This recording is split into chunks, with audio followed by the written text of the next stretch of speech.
your call. Well, it's 7:03. If it's going to be more than a minute, I think that we should get going. We have a lot of people waiting for a number of agenda items tonight. So will it be more than a minute, do you think, Jim, based on what your discussion with them? Let's give them a minute, and then we'll start it in 60 seconds. Lauren, right, I see Lauren on, so yeah. All right, we'll wait one more minute. Okay. Have I been muted?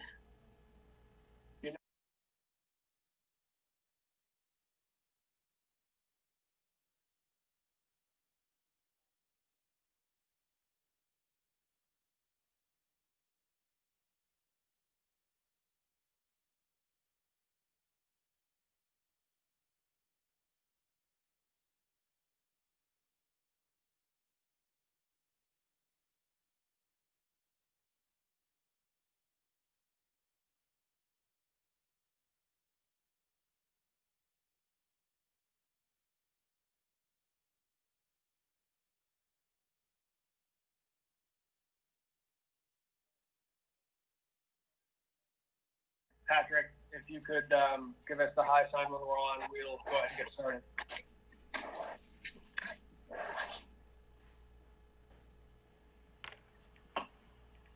All right, ready when you are. Excellent. Go ahead, please.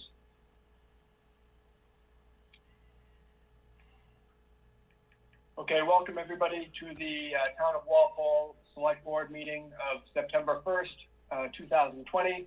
The time is 7:05 p.m. and we will begin our meeting as we do with the Pledge of Allegiance. Please stand. I pledge allegiance to the flag of the United States of America and to the republic for which it stands, one nation under God, indivisible, with liberty and justice for all.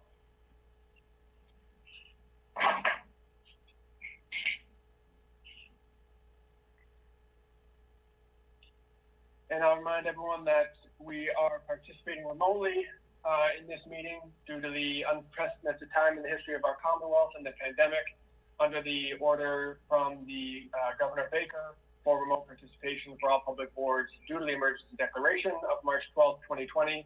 Every vote will be taken via roll call vote. So we'll begin with our first item of business with the discussion of town meeting location and date. We're joined by Dan Bruce, town moderator, by Lauren Goldberg. Yep, I see you there, from KP Law, town council. So Jim Johnson, if you could maybe preface this discussion for us, and then we can hear from the folks who have come on. Sure, and I'd like Lauren to kind of jump in after I'm done, if you don't mind, Ben.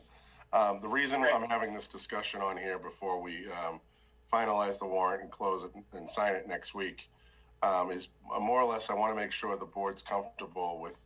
I know Ben and Dan, we've talked about doing a remote town meeting because COVID's still pretty consistent here in the state versus a remote or a town meeting just as we had in the spring, which is out on the football field, probably on a Saturday.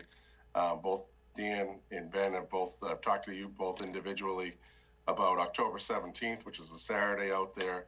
I'd like to be able to advertise as part of the warrant posting that of the location. If we choose to have it on a Saturday, I think that's a good spot to do it. We've done it already once. I think we have a good game plan in place that we can build off of for the spring. We have 23 articles that we need to consider this fall. So I'd more or less like to have it advertised as part of the warrant that if the board is in agreement, let's do it on a Saturday. Dan's in agreement, let's do it on Saturday the 17th. Let's at least be able to post it there. But I also am mindful that our charter specifically states the town meeting will be held the third Monday in October, which in this case is October 19th. And we always have started at the high school at 7:30. So Lauren, if the board's comfortable with holding it on a Saturday, should we advertise it for a Saturday or should we simply meet what it says in the charter? But how can we also note that it's our intent to hold it on the Saturday, if that's what everybody agrees to? Certainly, Jim, thank you. And those are all good questions. It seems like, you need 3 paragraphs to answer even what seems like a short question or an easy question. Because the town's charter provides for the date on which town meeting is held in the fall, the town should, in my opinion, post for the meeting on the day that it would otherwise be scheduled. I think that the board could consider posting it for the field if it is anticipated that it is likely to be held at the field, even though we'll talk about the date change later. So it would be 7:30 Monday the 19th at the football field. And then the moderator has two really good options as to, way to put you on the spot, to kind of figure out what best suits the town's needs. So the first is I understand and think it's unlikely that the town would want to have a gathering on October 19th outside on a football field. One, the weather is hard to predict. Number two, we really don't know about how the mosquito season is going to go, all sorts of valid and important issues. So one thought would be that the moderator could, under Chapter 39, Section 10A, declare a health emergency, or to declare a recess and continuation due to the unprecedented times that we're dealing with, and move the meeting till Saturday morning, the 17th. Now, if we were to do that, there's a process that we need to follow. We have spoken with the Attorney General in the past about whether they believe that the language in 3910A allows for this, and the answer is yes. So that's one option. The other option for the moderator would be to request the board choose to instead hold the meeting in a remote manner. There are several requirements that are applicable to doing so, including a letter from the moderator, a declaration by the moderator that he has tested appropriate equipment and believes that the meeting can be held as close as possible to a real town meeting or an in-person town meeting. Both of those options would exist, and as we kind of move forward a little closer, we might have a better idea about the COVID numbers and what appeals to the moderator and the board in terms of the safest and most appropriate way to hold town meeting this fall. Jim, you asked one other question, and before I lose it, I do think that we can put a note in the warrant itself, like drop a footnote, put it in bold, and just say, it is possible the moderator, with the approval of the board, might exercise his discretion under either of those two statutes to change the time and date or the venue of the meeting. So we can reference the statute if people are curious, they can look it up. And that way people would be, I'm going to say, quote unquote, on notice that there might be a change. In both cases, however, there would be additional public discussion of the issue and additional notice provided to voters, if any type of change. Okay. All right. Thank you, Lauren. Jim Johnson, was there anything you wanted to add to that, or we could hear from Dan Bruce then? Jim, was there anything for you to add, or? No, I'd like to hear from the board members and Dan. Yeah, Dan, why don't you go ahead and give us the rundown, and I know that, we've talked and that you talked to Jim Johnson and thought a lot about this. So if Dan, you could give a brief rundown of where you're at and your thinking, and then we can go around to the board and have a little discussion about it. Sure. Thanks, Mr. Chairman. Lauren, appreciate those comments. I've actually have put quite a bit of thought into this, and I'm just gonna state it outright right here, is that I've looked at the remote meeting to try to stay on time with the nights and the days. And excuse me one second, I got to print.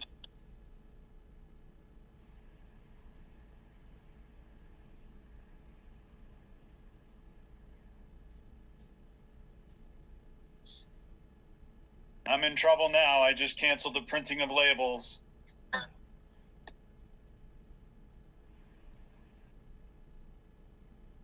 You guys hearing me again now? Apologies. No, all set, Dan. Go ahead. Go ahead. So I evaluated a lot. I actually attended the Mass Municipal Association's presentation, Lexington. Obviously, I've had a lot of feedback from that beforehand too in Stoughton. And one of the things that really resonated with me with that whole process is that you need a lot of technical support.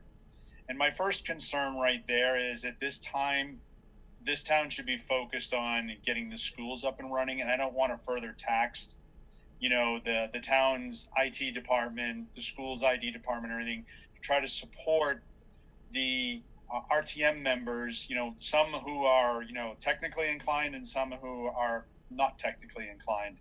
It runs the gamut, right? And even if you are technically inclined, you can have challenges trying to connect.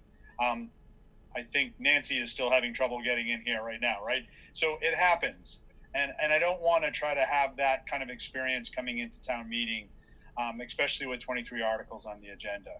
So I'm not of a mindset right now to be very open to the requirements upon myself as moderator to basically say I can comfortably run a town meeting. I have a fundamental issue with remote town meeting being held for a representative town meeting. Lauren, you've talked to me and I've talked to other folks about it that, it's not a concern, but people are going to need support. If it's an open town meeting, I think it's a little easier, but how do I know who is who, the man or the woman behind the mask? So I would just prefer to have something in person. And I thought that the Springtown meeting was a very good alternative. I thought things ran very smoothly despite the heat. Unless we have a real late Indian summer day, we shouldn't have that problem. So that is my lean, is to stay outdoors. My concern here right now is obviously, can we do it? And I talked to Jim the other day about this. Can we do it before the third Monday, the weekend before that? Gives us a little more flexibility in October. So that's my first preference, is to do it on the 17th, and with 18th as a rain day or even a continuation day. Lauren, you kind of mentioned, was it to recess and continue to the 17th, but that's the weekend before the Monday. So how does that play out? And I guess, what do I need to do? I'm fine if the select board wants to issue the warrant, under your recommendation to say, hey, it's for the 19th, it's going to be at the high school, and that's maybe the detail we need. We can kind of go from there. But I just want everybody to understand, and I think it's better to get the information out to the RTM members sooner rather than later, to say, hey, we're holding an outdoor meeting. We're going to hold it as close to the 19th as possible. I don't think an evening is really viable. So it needs to move to a weekend. And to me, the sooner the better. But obviously there's some legality here that we have to be concerned with. So I'll pause there. Okay. All right, great. Thank you, Dan. I appreciate that. And I know that you have done a lot of work with talking with other moderators and attending the session that you mentioned. So we really are appreciative of that and bringing that knowledge back to the select board and the town so that we can make the best decision possible, for us. So why don't we go around here? I know that Nancy McKinsey and David Salvatore are not yet on the meeting, although they both expressed that they will be on here at some point. They're just running a little late. But we'll begin discussion on this item. Jim O'Neill, if we could start with you and hear what you'd like to say about the town meeting. Yeah, so I think the points Dan raised about trying to do a remote meeting are valid, and we don't have to look any further than the meeting we're in right now to see that. And I would hate to think that any town meeting member felt that they could not speak because of some technical glitch. That's not the right answer. So my belief is that we should do the same thing that we did, in our last town meeting, which is have it at the football field.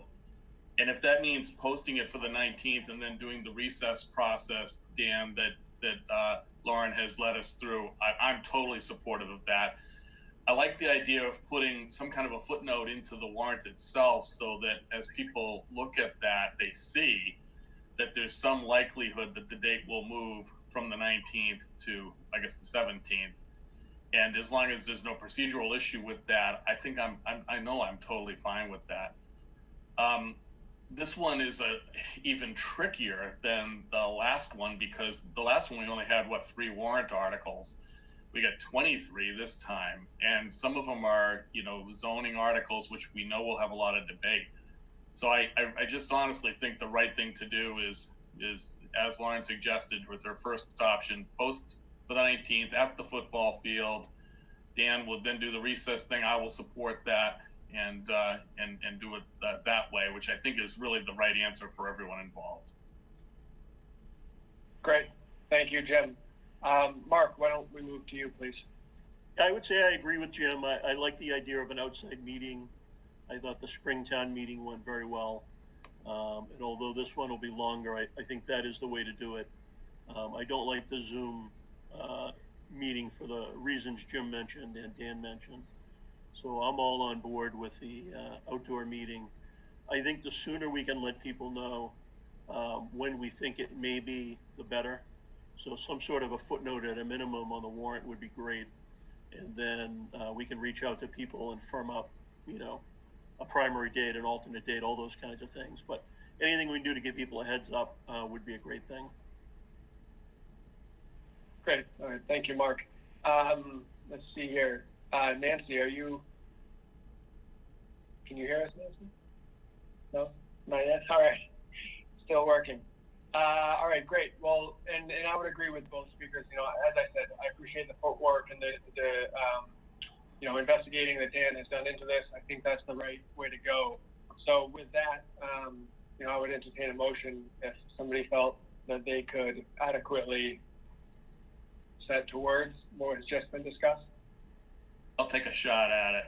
So I'll move that we post the upcoming fall annual town meeting to occur according to the charter on the 19th of October, which happens to be the third Monday in October, at the football field, with the understanding that the moderator will have the discretion to move the date at his discretion based on circumstances as warranted to the Saturday before, and that we will include in the warrant words to that effect.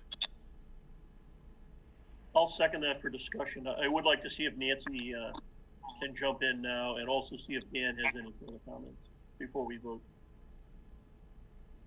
Great.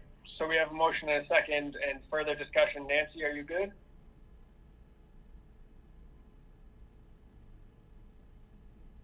Can you hear us, Nancy? Okay, can you hear me? Okay, all right, these aren't working. All right, hi. Hi. Motion a second. I agree with town meeting with the Saturday and then Sunday option.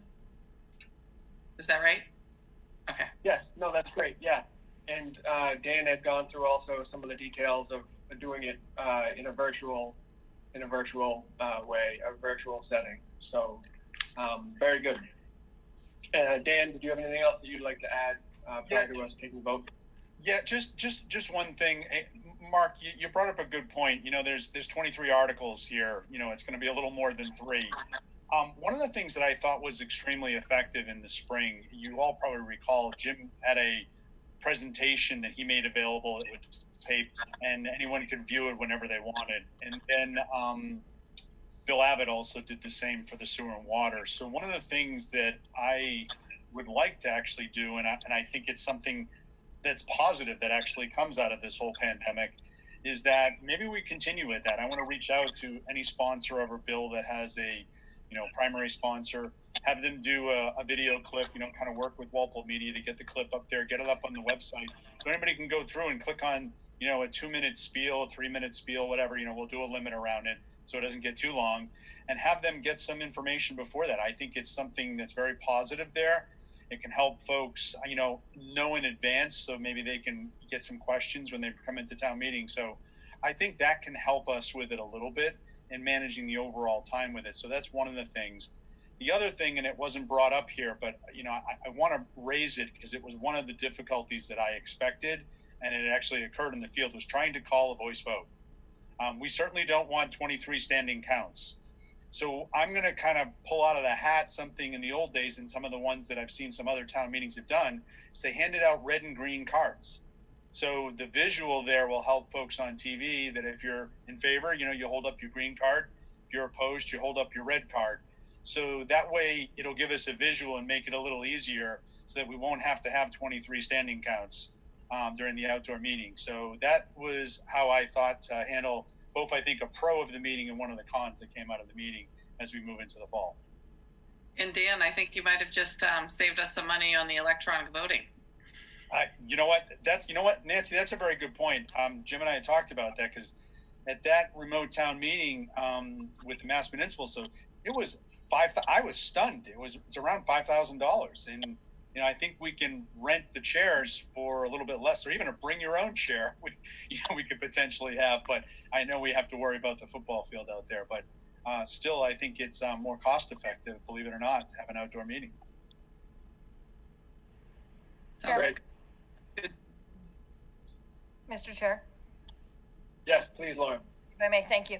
I didn't mention one option, which I have reason to believe, just listening to you all, that you would hate, but I should at least say it, and that is to call this meeting as a special town meeting instead of the fall annual, and just forego the fall annual. If that were to happen, there's really nothing that can make a town meeting be held if there's no warrant. And so, you would accomplish the same thing. However, I know that, tradition is very important, and having the fall annual is very important. So it was my impression that it would probably be better to use the power that was given to the moderator in concert with the board to have this be the traditional fall annual. But I just in case someone else was like, why didn't she tell you that? I want to make sure that I at least mentioned it. Can we call it a special fall meeting? Kill two birds with one stone? Very good. Okay, thank you, Lauren. Any other discussion prior to the board taking the vote? So, No. Ben, my only comment would be, I'll work with Lauren, and we'll have something ready for you guys to sign at the next meeting. Yeah, Thanks. perfect. Thank you, Jim. Okay, being that there is no further discussion, we'll proceed with a roll call vote. Given that we have a motion and a second, we will start with Jim O'Neill. Aye. Nancy McKenzie, Aye. Mark Gallivan, Aye. and Ben, aye. So 4-0-0, the motion passes. So we'll, going forward here, we'll work with, Dan Bruce, town moderator, with Lauren Goldberg and Jim Johnson to make sure that this information gets out to all the RTMs. And it's going to be, as everything has been over the past 6 months, a bit of a work in progress. So we need everybody to stay tuned and understand that things may change based on any number of conditions that may change as we go forward. So thank you. All right, so looking at the agenda, the next item we have here is the discussion of the Norfolk County land lease. And I know that David Salvatore is running a bit late, and he said that he's going to join us. So we're going to put that one off for a couple of minutes anyways to make sure that David can take part. I know that we were going to have public comment as part of that agenda item, and so I know that there's people watching. There's people that have logged into the meeting in the waiting room to make their public comments. So I apologize to keep you waiting, but we're going to hang on to that agenda item for 1 minute until David can join us. So we'll move to the next agenda item, which is a little bit early but it looks like we have Margaret Kundert here, who has submitted an application to for appointment to the Economic Development Commission, or the EDC. I'm here. Margaret. There you are. I think we have a little bit of feedback. Maybe it's on the speakers on your.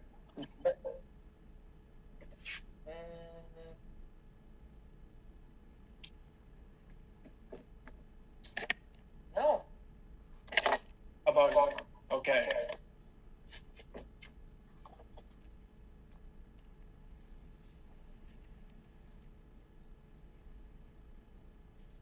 Sometimes if on the computer and the phone at the same time, it's like that. No, I don't have the phone. The phone's not on. Lauren, One what microphone. phone?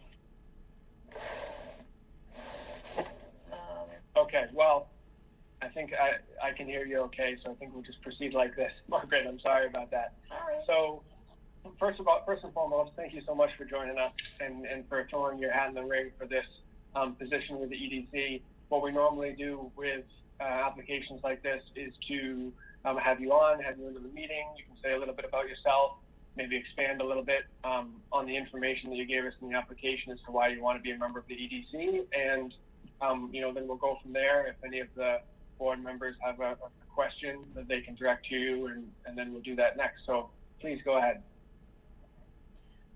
Well, I've been a resident for 25 years in Plimptonville. I'm an architect, a registered architect, and have been for 25 years, or 35 years. I've been on a couple of the boards in town previously. I was on the Affordable Housing Committee for a while, and also the Zoning Board of Appeals. I was very excited to get have been reached out to participate in this. I think it's a really exciting group. This is I think that I have a lot to offer in the sense that I have a lot of experience with urban areas, urban planning. I mean, suburban in this case. But I've seen a lot and I've experienced a lot in the work that I've been doing with the projects that I've designed in various places throughout the state. So I think that I have a lot to offer. Yeah, no, that's fantastic. Well, thank you very much again. So we'll just go around to the board members here and individually, and they can make their comments or have any questions. So Jim O'Neill, why don't we start with you? Yeah, Margaret, thank you for volunteering to be on the Economic Development Commission. It's a really important board, and one that I think we as a board need to spend more time with. As we come out of this COVID situation, I think in particular, we've got some challenges on, how are we going to help our businesses get going again? Right. And I think this is going to be exacerbated by the fact that we sort of did the stopgap thing with the tents and all that, which worked well in the good weather. Exactly. Cooler weather, and so we're going to need some different ways to think here and figure out what can we do to help these businesses survive, number one, but then flourish. It's really more about the flourishing as we come through the COVID thing. And I think that there are a lot of people in town who have some really terrific ideas, and we need to tap into that. And I also think the select board needs to be, participate more to go forward, and I'd look forward to that. So I looked at your qualifications, Herb, and again, thank you for being willing to be on the commission. I think you'll bring a lot to the game, so thank you. Okay, thank you. Great. Mark, any comments or questions? Margaret, I'd say thanks. Sorry, thanks for volunteering. I think volunteers are one of the things that makes Walpole a great town. I think you said you've been thinking a little bit about economic development. Do you have any ideas that we should be considering even now? No, I don't think I would jump to anything without sitting and discussing it first. Okay, thank you. Sure. All right, thanks, Mark. Nancy, any questions or other discussion? No, I just want to thank you. And if you guys want me to, I'll make a motion. I just wanted to add one other thing, Nancy, thank you. But I wanted to add not only, thank you for playing, Margaret, but one of the things that really strengthens the boards and committees that we have here in town, particularly the ones that are by appointment, either by the moderator or the select board, are having professionals. And it sounds like you have a lot of experience in architecture and planning. Certainly the EDC will be better off for having that experience. And all of our boards and committees would be better off by being served by those kinds of experts and people with real world experience. I know we've had a couple of people that we've assigned to the Historic Commission, as well as other boards who are very similarly qualified. And it's a huge benefit. So thank you so much. And certainly if there's other folks in Walpole that of, please, welcome them. There are additional positions on the EDC and many other boards and committees Yeah. that we have here. I'm working the on more- it. Yeah, fantastic. Thank you. All right, so please, Nancy. I'll make a motion to appoint Margaret Kundert to the Economic Development Commission to fill the open vacancy. I'll second that. All right, we have a motion and a second. Being that there's no further discussion, we'll proceed with a roll call vote. Jim O'Neill, Aye. Nancy McKenzie, Aye. Mark Gallivan, Aye. and Ben Barrett. Aye. That's 4-0-0. So, welcome, Margaret, to the EDC, and thank you again. And I really look forward to working with you in the future. So, thank you. Thank you. Bye. All right.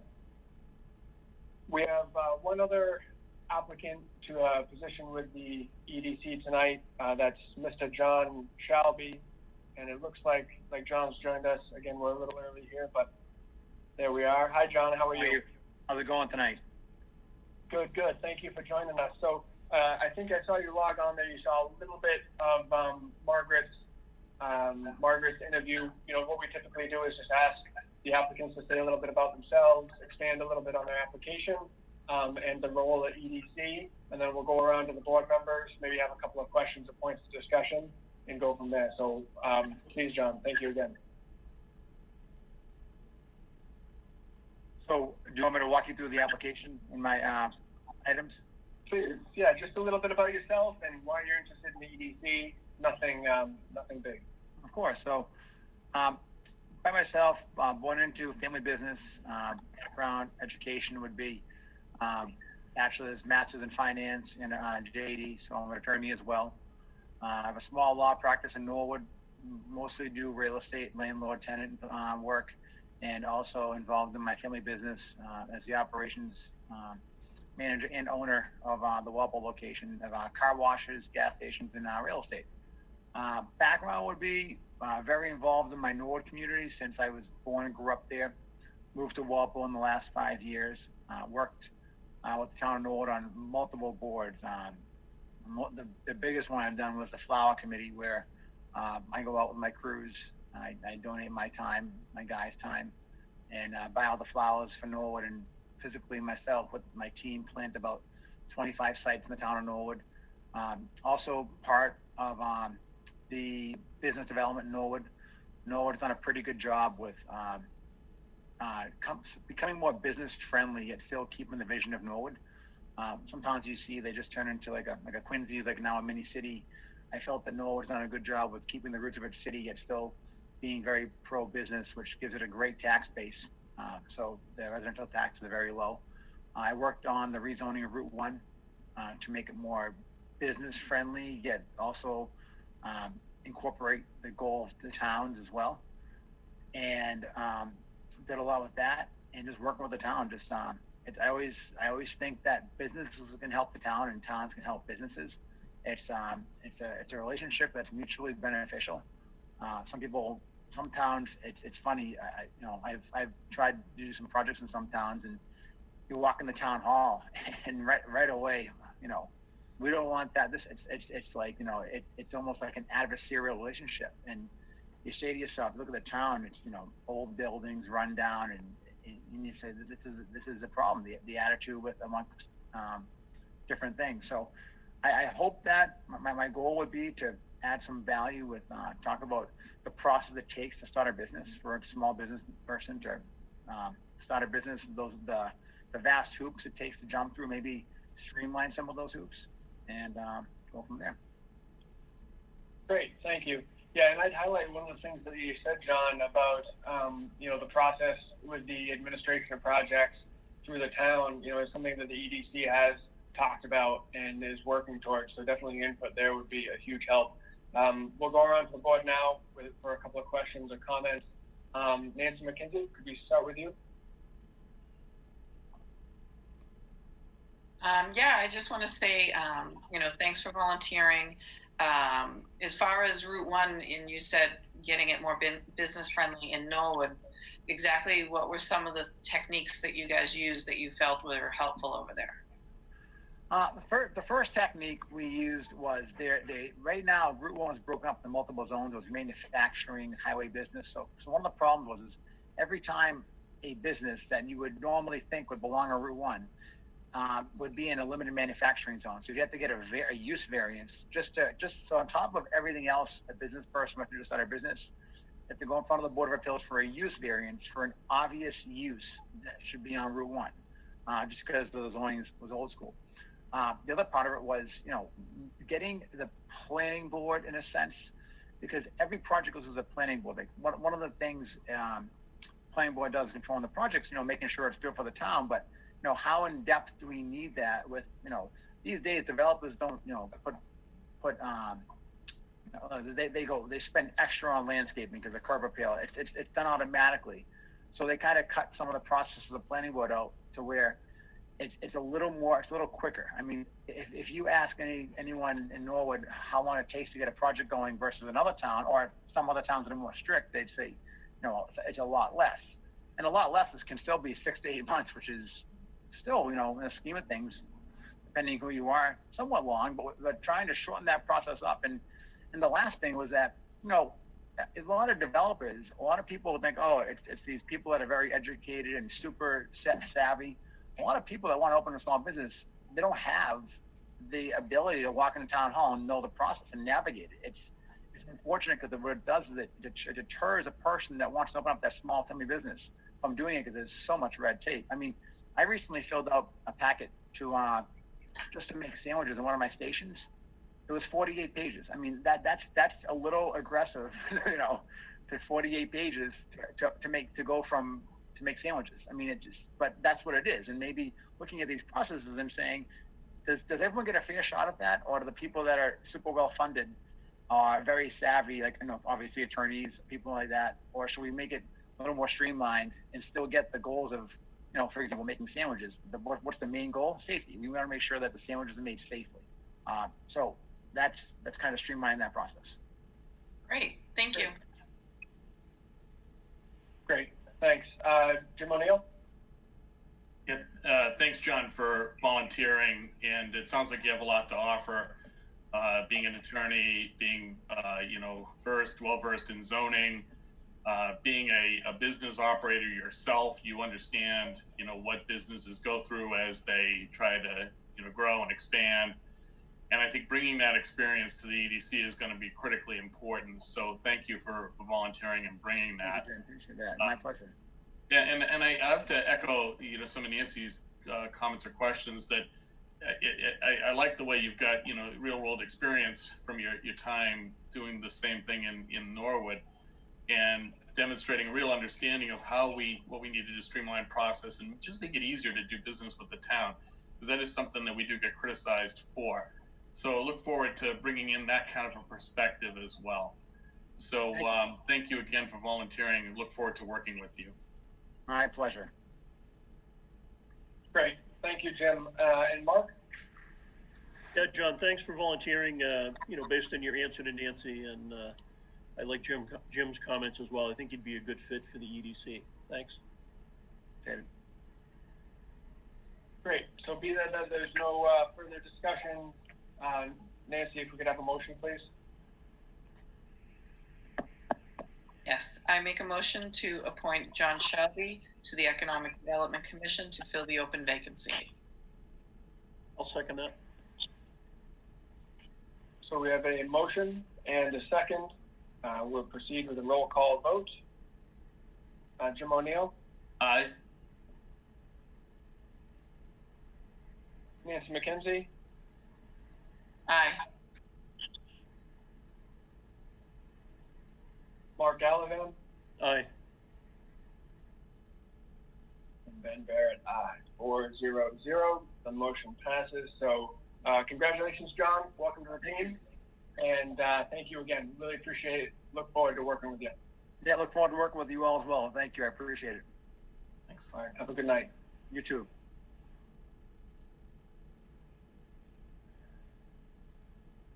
All right. Well, being as the time is 7:43, and even though we do not have a full board here to discuss the Norfolk County lease offer. You know, typically we like to have a full board when at all possible to discuss some of these items that are of such importance to the town.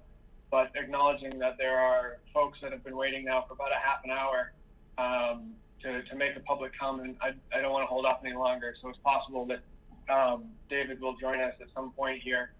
But so let's move on to the discussion on Norfolk County offer to lease the land. To give a little bit of background on this item, this was discussed by the board back in August at our meeting.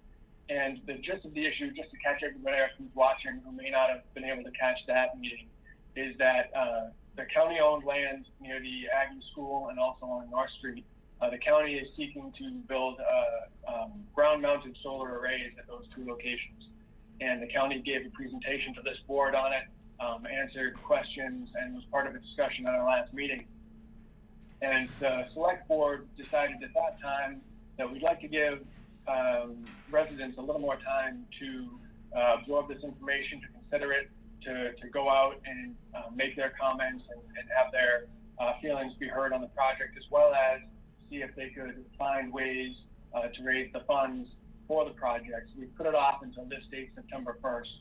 And the gist of the issue before us is not a question of the construction of the solar arrays or of the permitting of the solar arrays. It's a question of the lease of the land. And so the county has come to terms with a solar company, Kearsarge, for a lease of the land, and they're required by law to give the town the right of first refusal. And so the terms of that right of first refusal are $200,000 per year for 20 years with a 1.5% increase on an annual basis to those terms. And so if the town, the Board of Selectmen was to vote that the town should take up that right of first refusal, the town would need to come up with that money on that timeline. Further, if the board was to say that we didn't want to exercise our right of first refusal on that lease, we would need to call a special town meeting within a certain number of days, and town meeting would need to approve that as well. So we're here tonight to really finalize that discussion amongst the board, talk about the financial terms of this lease, if it's something that the town can do in a reasonable manner, and also because of the large public show of interest in this project, we decided to have a public comment period. So we have 13 people who are going to provide comments tonight. Prior to the meeting, we reached out to these folks, and they had reached out to us. We said that they could have 30 seconds to speak on this topic of the lease arrangement and the right to lease the county is offering to the town. And before we get to that public comment, I want to reiterate that this is really the first step in this process. That, as I had said at the beginning, and I'm sure we'll say it a couple more times, is that the construction and permitting of this project is a separate matter. That certainly will come before the various boards in the town at some point. That we're here tonight to discuss and talk about the lease issue specifically. So if we could move into the public comment portion, we'll call each of these people individually. They'll have their 30 seconds to speak. The board can hear them. And then once that is complete, then we'll move on to discussion with the board itself. So if we could have Brian Dowling come in for public comment, please.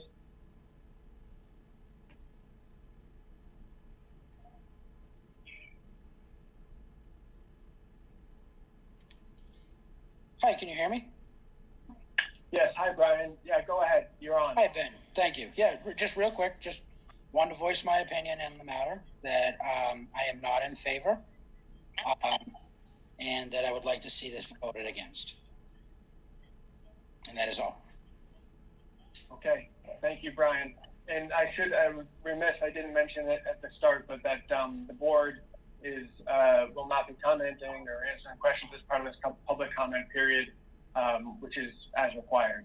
So let's move on then to, thank you, Brian, to Mauro Della Manat. Apologies on the pronunciation there, Mauro. Hi, can you hear me okay? Yes, please, go ahead. Okay. How you doing? I want to thank you for the time here. Few questions I have. is I reviewed the solar panel project intensely through the PowerPoint presentation, and some of the things is I think we should really keep greenscape in the town of Walpole. We have very limited agricultural land left in the suburbs, and I don't want to see it go to some type of project of solar panels. I think a lot of people love the atmosphere this brings to the town, and all of the abutters of the town appreciate this. One few other things on the presentation that they had on the 20-year lease, they said they're going to return it back to normal, back to how it was. This is physically impossible. Behind the Aggie, they're clear cutting, I think, well over 15 acres of mature trees. And on North Street, they're clear cutting mature trees. This will be physically impossible to bring it back to standard on how it was before they touched it. If you look at the maps that they provided, the photos are skewed. They look like the panels will not be close to the road. If you actually pace it off, 100% you will see these solar panels from the road on North Street. That's a guarantee. And one of the reasons here, me moving to Walpole, was having the countryside of things, you know, having that open pasture. And I get a lot of comments from family and friends of how beautiful 109 off of 109 look. And I think we should do our part of keeping everything farm-like and agricultural. This is converting greenscape into commercial, and I 100% do not approve of this. Solar panels are good in areas that are commercialized. We could probably potentially put it into landfills, on top of school buildings. One of the comments from the Norfolk County was this is in Norfolk Aggie's agricultural. I 100% agree that they should be looking into this. My comment to them was, what's the difference if they had 10,000 square feet of solar panels versus 30 acres? It's the same curriculum, and you'll get the same output and the same response from the students. I hope I didn't take up too much of your time there, but the list goes on, but I just wanted to really voice my strong opinions that we will regret this as the town of Walpole of doing something like this on beautiful land and cutting trees down for solar panels for a limited amount of money to the Norfolk County. Thank you. Yep. Okay, we'll move next to, I believe, Catherine Kennedy.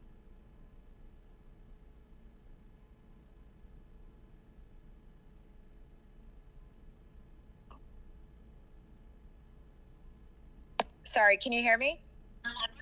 Yes. Yes, you can hi, hear Catherine. me? Please go ahead. Yes, we can. Hi. Fine. Please go ahead. Thank you. I live at 1311 North Street. I own 18 acres. The full length of my property abuts the Aggie field. The solar panels will be built along my backyard. I own and run a horse farm, boarding facility, and riding school on this property. It's my family's sole source of income. The solar panels will be built immediately against my outdoor riding arena. So in light of all of that, I have already retained an attorney, and should the county and town pursue the solar energy farm, I plan to and have already begun the process of preparing a lawsuit against the county, the town of Walpole, and Kearsarge Energy for loss of income to my business, for damages to my property, for the devaluation of my property, and for the damage to the greater community and my neighbors. That's all. Okay, thank you. We will move then to Rudy Barajas. Rudy?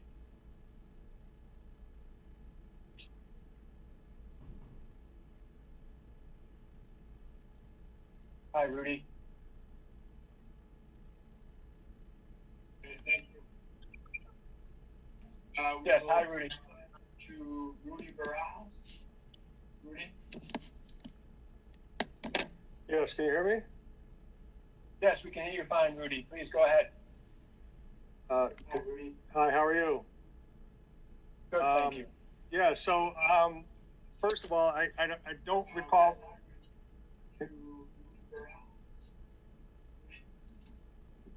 Hold on, I'm trying to. Okay. All right. I'm ready now. Okay. So I'd like to say I would that I support the Walpole Preservation Alliance's proposal that was submitted to the Board of Selectmen yesterday. I don't believe you've mentioned this yet, but I would like to urge the Board of Selectmen to work with Norfolk County and ask them to extend the 90-day deadline on the offer to lease in order to allow more time to come up with a better solution for all by working with the Walpole Preservation Alliance.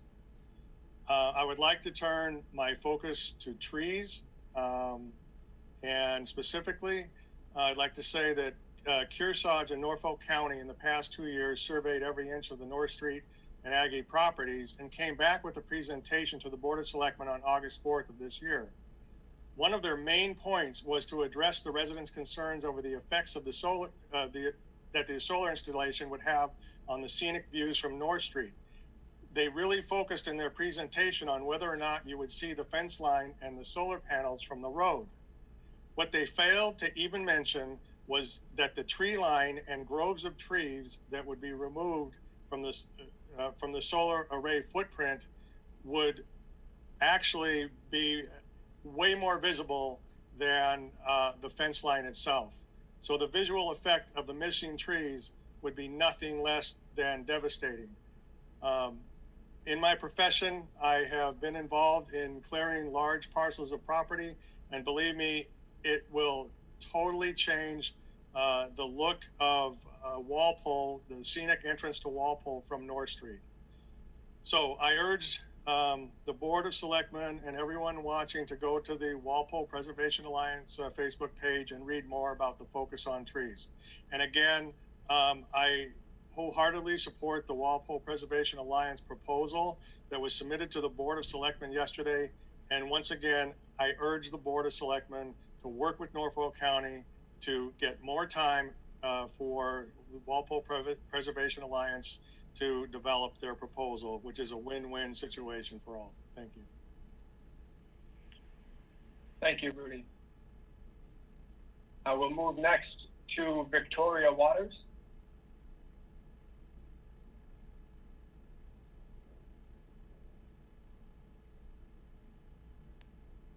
Doesn't look like she's present, Ben. Okay. Once again, I apologize to folks. There's a couple of folks who were dropped off there. We started a bit late, waiting for a full complement of our board members. Lisa Lewis would be next in the list. Hi, can you hear me? Hi, Lisa. Yes, please go ahead. Okay. This is Lisa Lewis. I live at 1125 North Street. I have been a resident of Walpole since 2003. I moved to the area for the rural area. I have a horse farm as well. It's a private farm with just my own horses. I have walked and helped keep the trails open in Adams Farm, helped to fund the building of the barn at Adams Farm, and have been very active in helping to keep all of the trails open. I've ridden through this property and through the property with all those trees, and sometimes in the back area where that field is, it is a beautiful green space, and I feel that it makes absolutely no sense to tear down trees and ruin fields just for the effect of a short term. I mean, I've been here for 17 years already. 20 years is nothing to take away hundreds of years of growth of trees, habitat for the animals that live here, a peaceful place for the residents to walk, and it is heavily used. I would encourage you to go out there if you haven't walked out there and see it. Those trails are heavily used by people from Adams Farm. They connect with the Adams Farm, and through this COVID-19 pandemic, I'm sure many of you are aware that Adams Farm has become an active and open place for people to get out and be able to exercise. So I think it's very short-sighted. I think it's basically extortion by the county to try to make the town pay this lease, or else, basically, it feels like from everything I've read.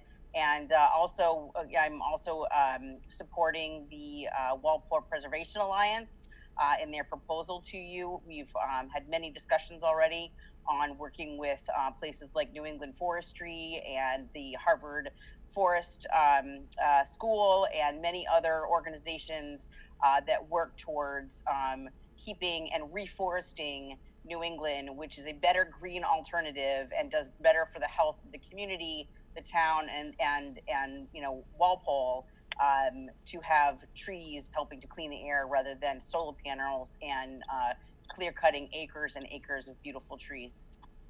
And we'll be submitting more information to you as well, along the fact that the town, the MassGov website itself says that that they do not believe that taking on farmland and ruining farmland for solar panels is the right place. In their article, which we'll be submitting to you, it says that rooftop space and other areas that have already been, you know, in essence, developed are the better space, and not to take down farmland, and especially not to touch forests in order to try to say that this is a green energy alternative. It has a adverse effect, more so than the solar energy will provide.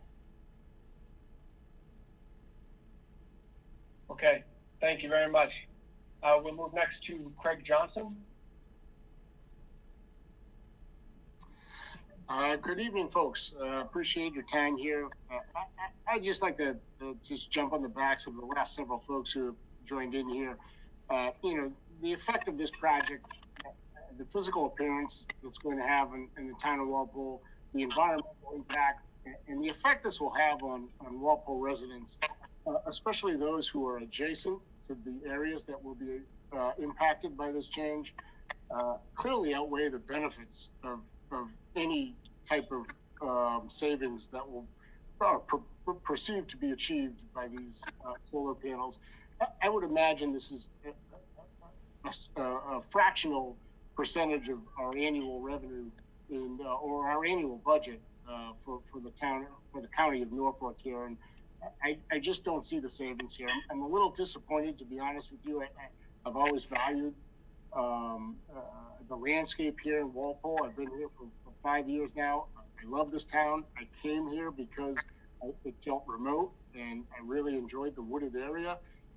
The Adams Farm Park is going to be impacted by this, and it's someplace where our family enjoys to walk around and enjoys spending our time. I just can't see this being a benefit to Walpole, and I think there are other areas where we can achieve savings.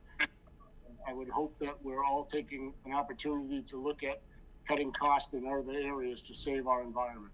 So I appreciate your time and hope that we can look at other alternatives to the solar farm. Thank you. Thank you, Craig. The next speaker will be Susan Shockett.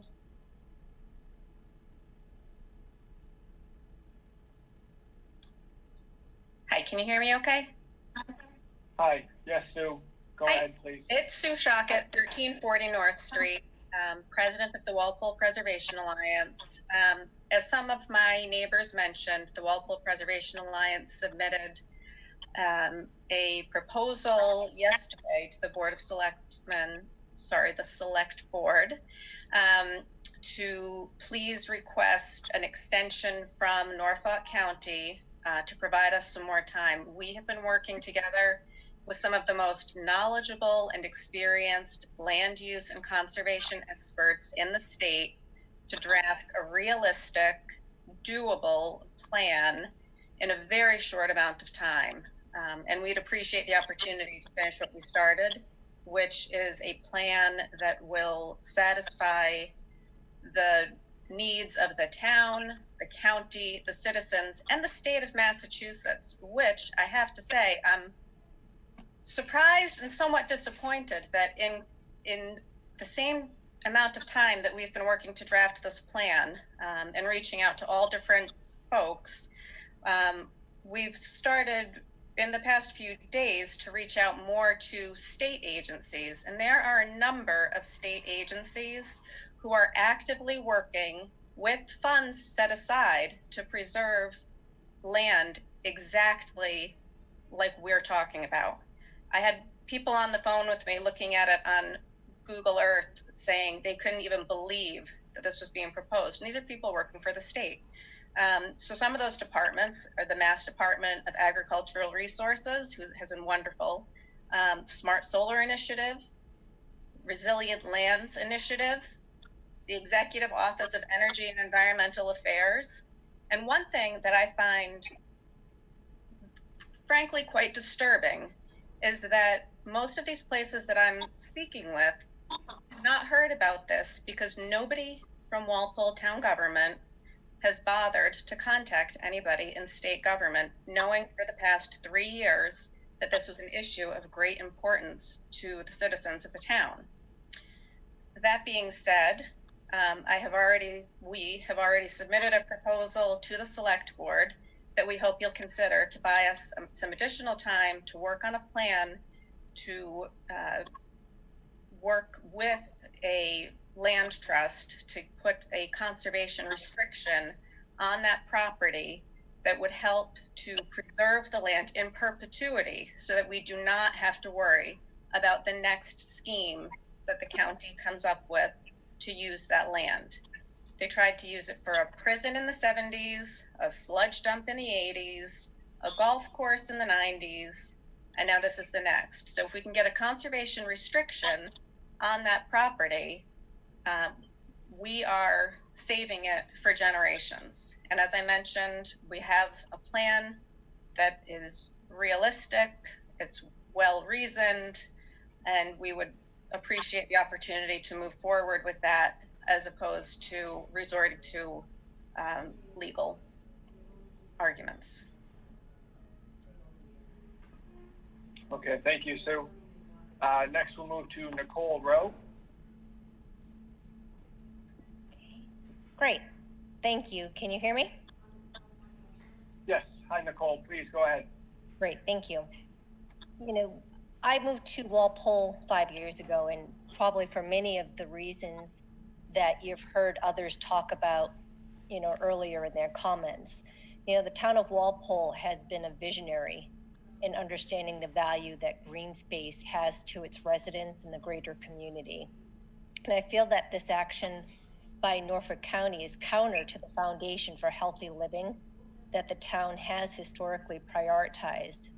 And quite honestly, you know, I believe that this pandemic and the technology challenges that have come along with having open meetings really have, you know, debilitated, you know, the residents, you know, from adequate notification, time, and opportunity to understand and communicate their concerns and questions on the solar panels and the solar farm proposal. So I was happy to hear that there is some consideration being made. I mean, look at the meeting tonight. There's been so many challenges with people dialing in or staying online. It's a really big decision to try to digest and to get a fair and accurate understanding of how the community feels when some of these technology challenges are just inherent and really, I believe, you know, have become quite a barrier for open communication within the community. So I would implore you to please, you know, consider some of the requests here for looking for potentially an alternative for an extension, but taking away green space. There was just a massive study done in Denmark about how green space is particularly important for children and adolescents. And they had a landmark study in how it reduced depression and anxiety and psychological disorders. This town has done a valiant job of creating green space and creating, along with it, a healthy environment for its children and adults. And we just implore that we really prioritize that and figure out a way to manage this issue. Thank you for the time this evening. Okay, thank you, Nicole. And next speaker that we have here is Brandon Bale. Great. Can you all hear me? Yes. Hi, Brandon. Welcome. Please go ahead. Great. Thank you all again for your time and listening to our comments here tonight. I think it's really important. And also thanks to all the other speakers that dialed in. I very much resonate with everything that's been said. So most of my comments are piggybacking on those already stated, but it's yet another voice just kind of giving some reinforcement here.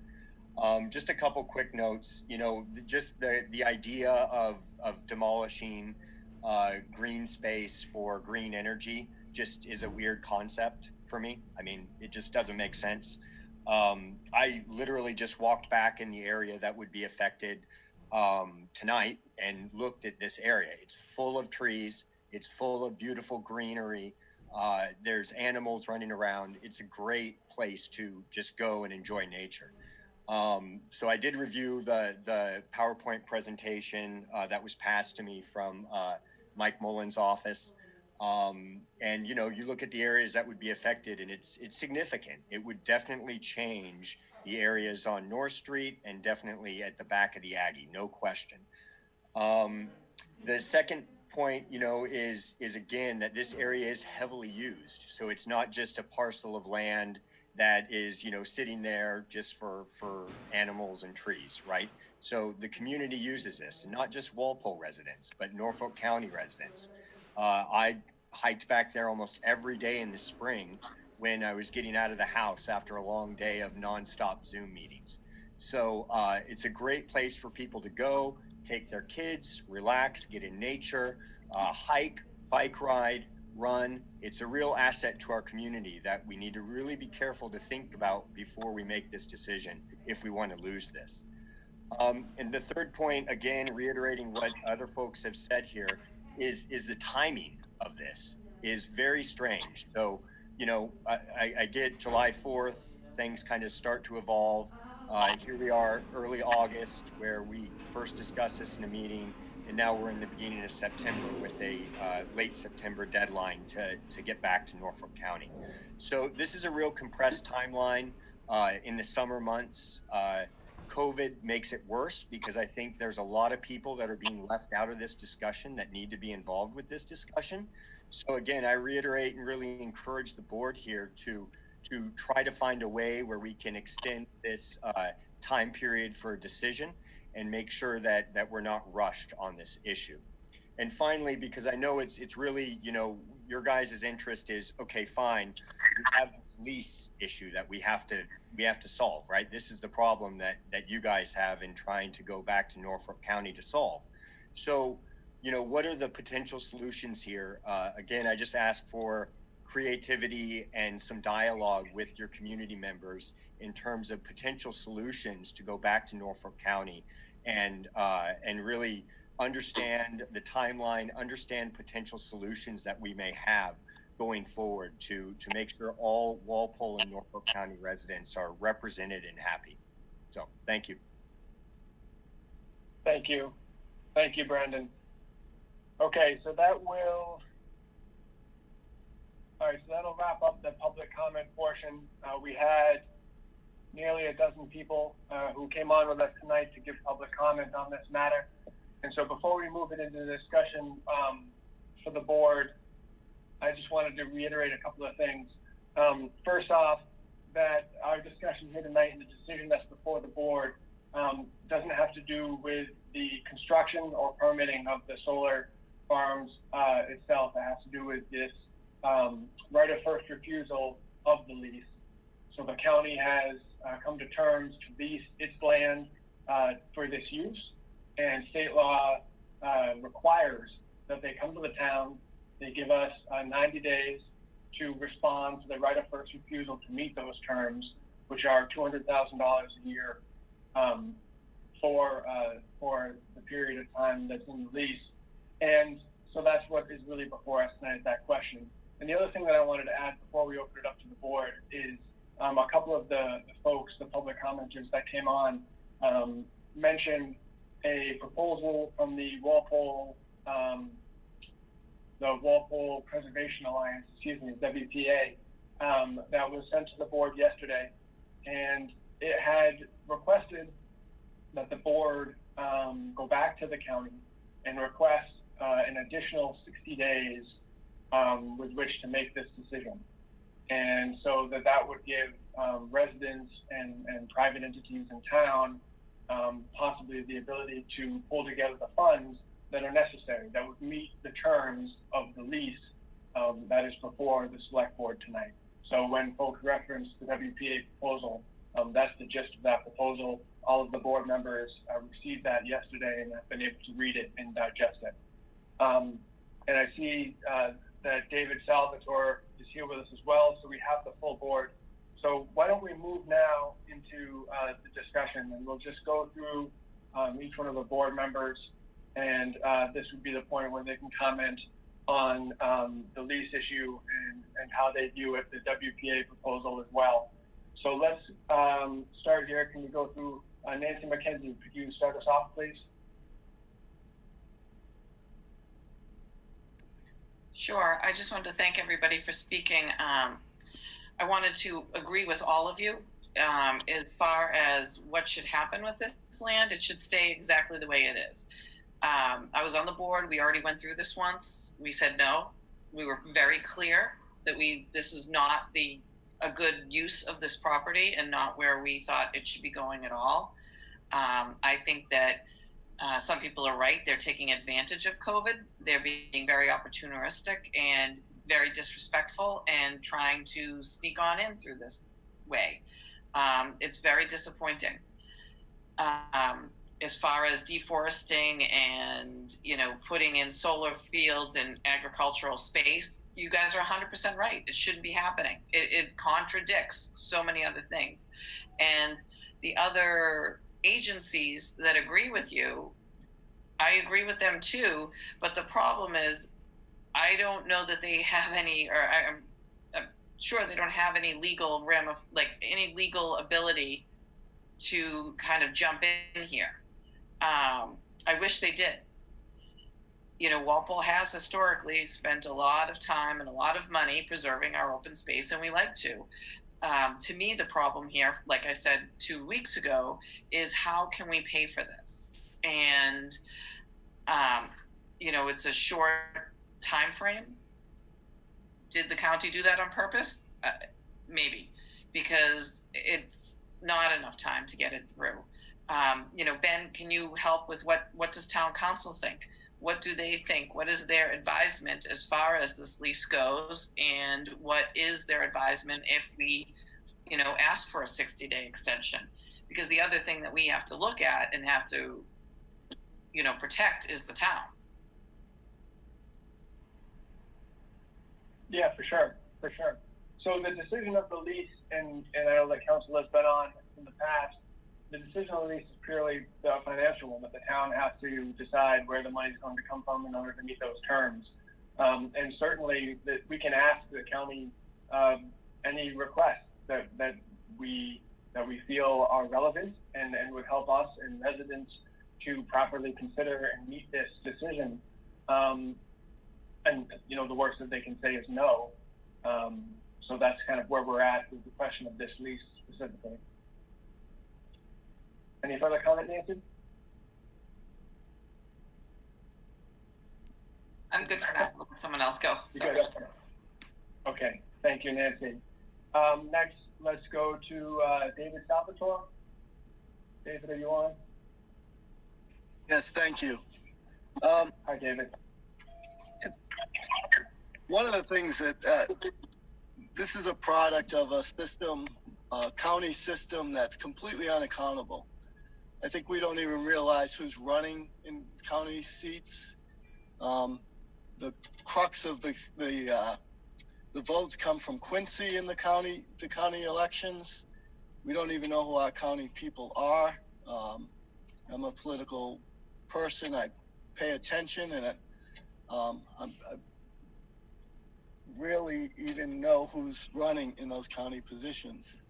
And I think that's this is symptomatic, because if they were elected officials that were accountable, if they didn't have these long terms and big salaries, they wouldn't be making these decisions.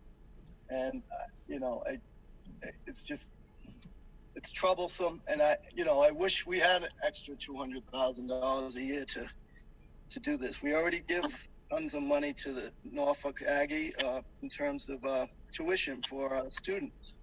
And again, their tuitions go up every year, and with very little accountability. I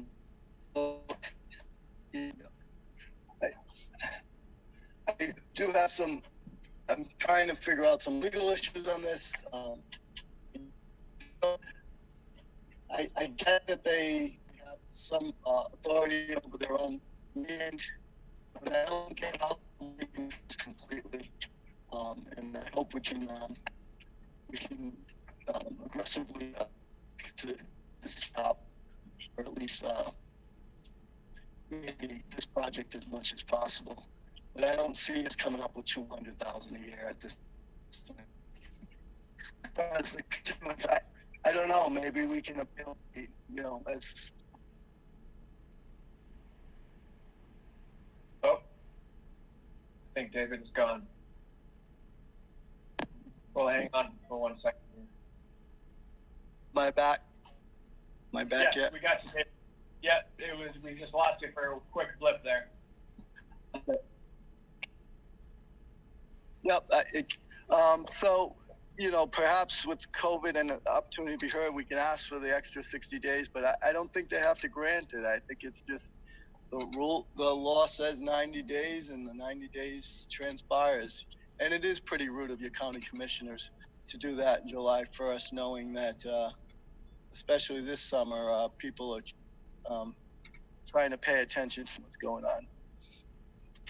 Thank you, everybody who's spoke, and I will review the other comments on YouTube. So sorry I was late. Great. Okay. Thank you, David. Next, we'll go to Mark Gallivan, please. Sure. Like others have said, I'd say thank you to all the people who spoke. The issue from my point of view is simple. Do we, Walpole, want to lease the land for 20 years? And, based on the economy and everything else that's going on, and that it's a lease, not a purchase. So it's not like an Adams Farm. I would say we don't, as a town, want to be in a position where we commit to that. Unfortunately, it'd be nice if we had the money stored away for land purchases or land leases. I did like the ideas that came in the letter from the WPA.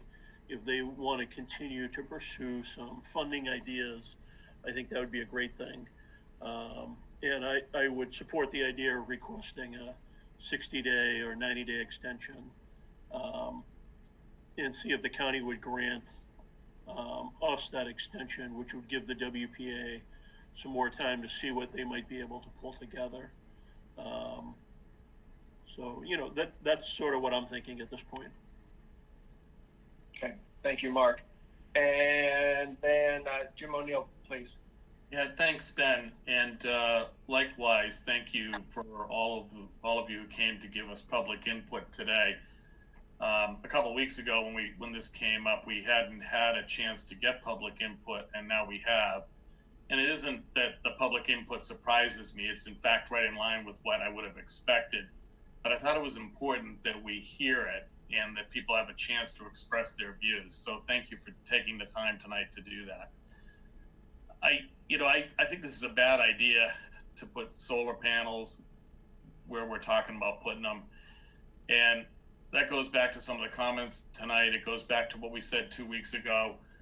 And it's more than just the aesthetics.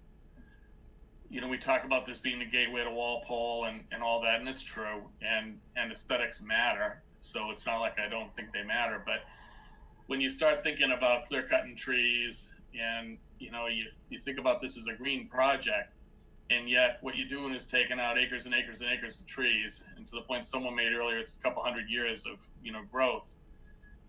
20 years from now, that doesn't just come back. So, to me, it's just not the right place to be putting solar panels. Unfortunately, that's not the question that's in front of us, but I'll come back on that in a second. I like the idea of the 60-day ask of the county.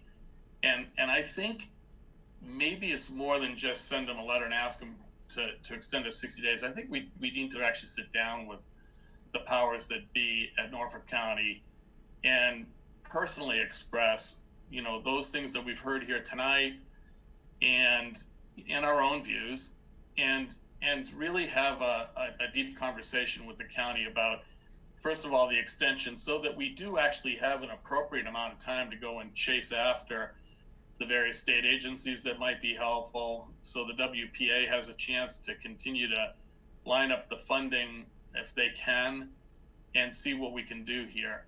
I also think Mark raises a very interesting and good point that, you know, this is a lease deal, not a buy deal. You know, when we bought the Adams Farm, that was a buy deal, so it became the town's property in perpetuity.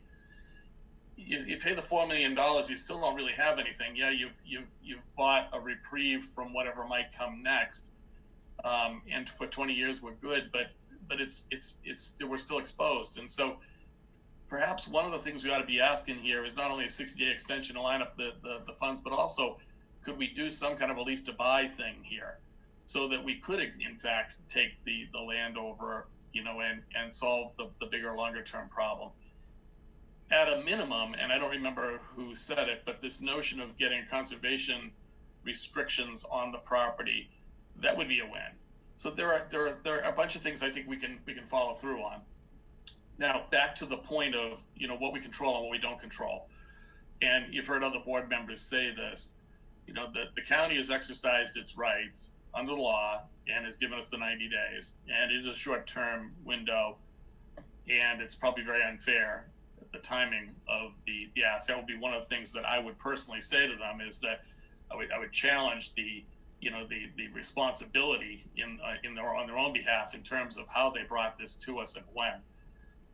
And I think that's an important aspect of this. So but the point is that, you know, the 90 days is the 90 days, and if they say no, they say no, and it's very hard for us to do anything about that. But I'd like to at least try. And so I think that as a board, hopefully we get behind, you know, having a meeting, and I do think it should be a sit-down meeting, and hopefully all 5 members could be there, and meet with the county, you know, in the very near future, and express the desire to get the 60-day extension.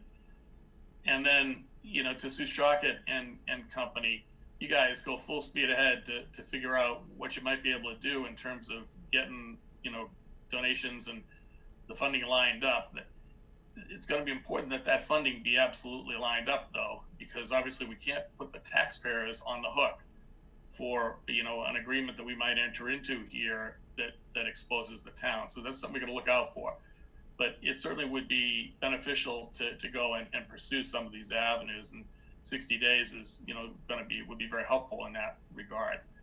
So that's my view. Again, I appreciate the input. I think it's really helpful, and I'm prepared to, you know, work on behalf of the town and the board to go and pursue some of these things we've talked about today and see if we can buy ourselves some time. Thanks, Ben. Great. Okay. Thanks, Jim.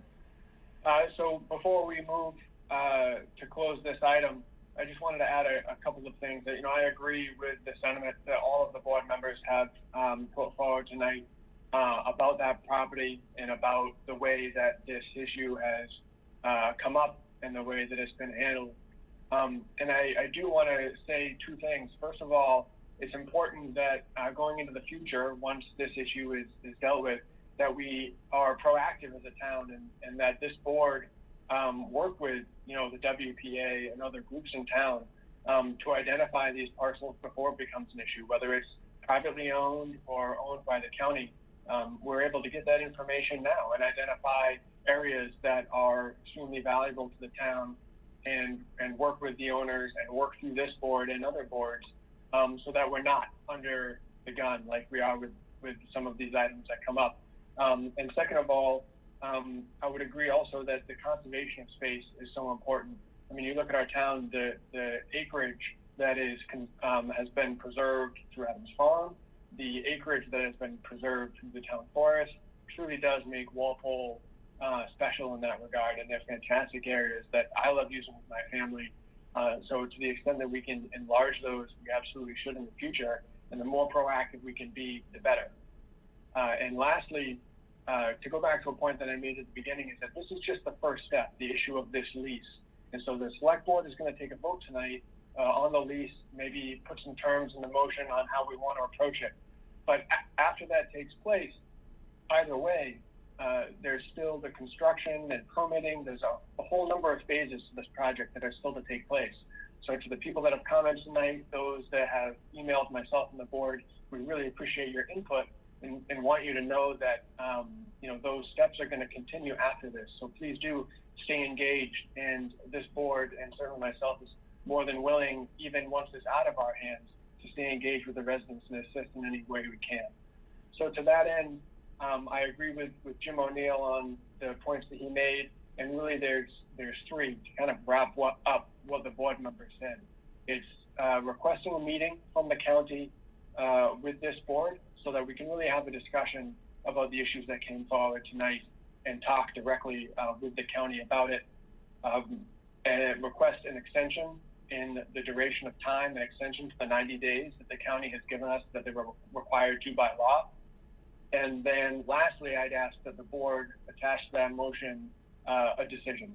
So should those two options fail or succeed, what would we do then? Because we are coming up on that full 90 days. So I don't want to leave our board, this board here in the town, open to any indecisions or last minute decision making.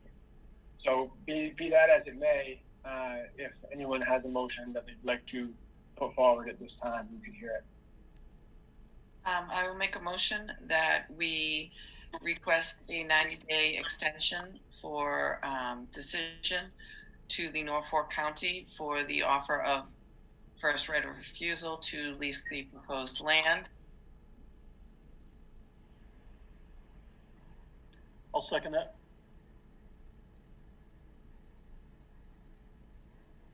Okay, we have a motion and a second. Any further discussion? Being that there is none, we'll proceed with a roll call vote.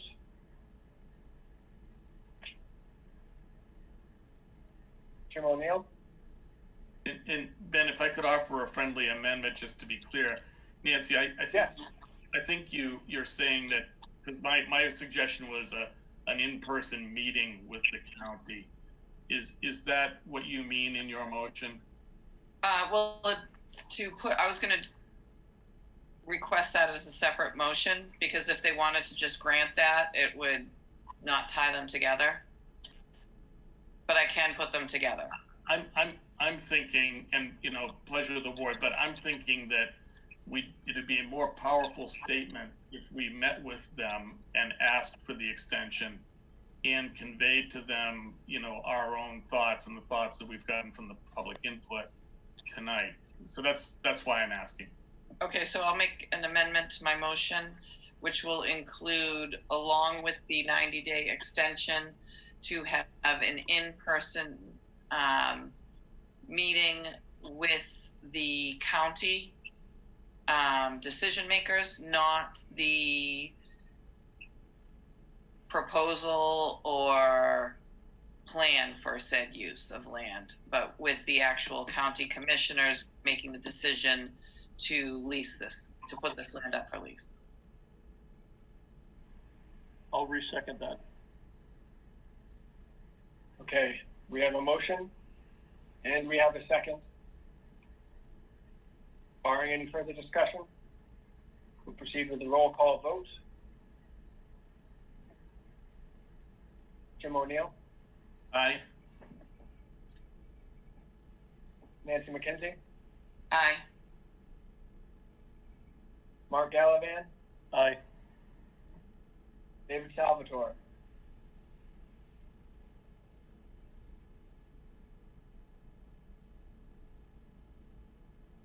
Oh, I didn't hear you there, David. I'm sorry. Aye. Did that work? Very good. Aye. Gotcha. Thank you. Gotcha. And Ben Barrett, aye. So it's 5-0-0. The motion carries. And at the pleasure of the board, are there any further motions to follow up on that anyone would see fit to make once the disposition is decided, or are we seeking to discuss that at another meeting or after the discussion with the county. Any further discussion there? Hey, Ben, I have a quick question. So I'd like to, time is of the essence here. If I can set this up within the next meeting, is everybody available next Tuesday, or is everyone okay if I try to move this along within the next week? Yes. Okay. I think that's imperative, Jim. Yeah, thank you. I think You mean next we'll have to do Tuesday? that. Next Tuesday, the 8th, or our next meeting, the 15th? The 8th. Okay, I'm good. I just wanted to clarify. Yes. Okay. Yeah, so please do that, Jim. I'll work to get that set up, and if they're not available then, I'll see when they are available. But I'll try to arrange something with the commissioners. Thank you. And when is the clock up? September 25th, I believe it is. Yes. Yes, so we can take it up at our next meeting pending the results of that outreach to the county. Thank you. All right. Thank you, everyone. So moving on to the next agenda item is a vote on the street layout and hearings for subsequent streets. I see that we have Carl Baldoff on. Jim Johnson, anything that you'd like to add to that? No, I don't think so, Carl. For the most part, I know you've been working on this the last couple of weeks. We're combining everything into one article there and working our maps and everything to present to FinCom and the planning board. Anything we need to know, Carl? No, there was a punch list, and the developer went to work on it this spring. It was a fairly small list, and they took care of everything we wanted. In July, the planning board voted to release entirely the bond funds. And so therefore these roads have been there for a while. They're ready to go. And we've got all the certifications, as-built, acceptance plans, all the things we would normally have at this point in time for accepted public streets. So they're ready to go. So that's why we're asking the board to vote their intention to lay out as part of the statutory process to make them public.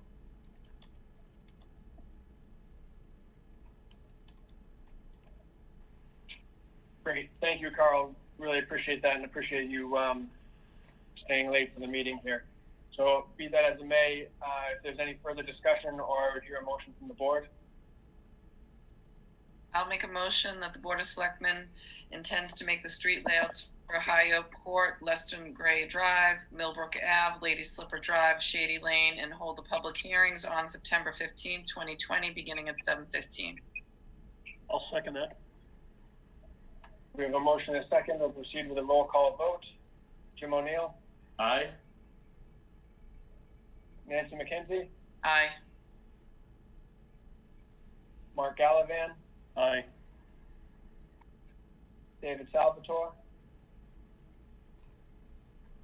Aye. Aye. And Ben Barrett? I'll keep saying aye. Gotcha. And Ben Barrett, aye. 5-0-0. The motion passes. Thank you again, Carl. All right, great. So moving on to the next agenda item is a discussion of the Green Communities Program application. And so let me give a little bit of a rundown on this for everyone. We have some very, very patient folks in attendance who have come on tonight, so we're very, very appreciative of that. So the Green Communities application, if the board will remember, was brought before us by the Walpole Green Group. And this was some months ago, and they gave a very lengthy presentation on what the Green Communities Program is, what applying to that program would require of the town of Walpole and of our board, and what the benefits of being part of the Green Communities Program would bring. And at the time, the board was generally supportive of it and generally supportive of the Green Communities Program.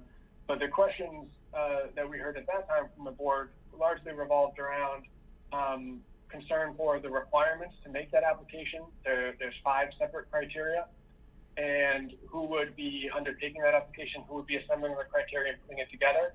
And then if we had our application accepted, what would the demands be on the town and the town administration and Jim Johnson and his office for pursuing those goals and for setting those things in place? And so, Phil and Gene Duffy, as well as part of Walpole Green, went back.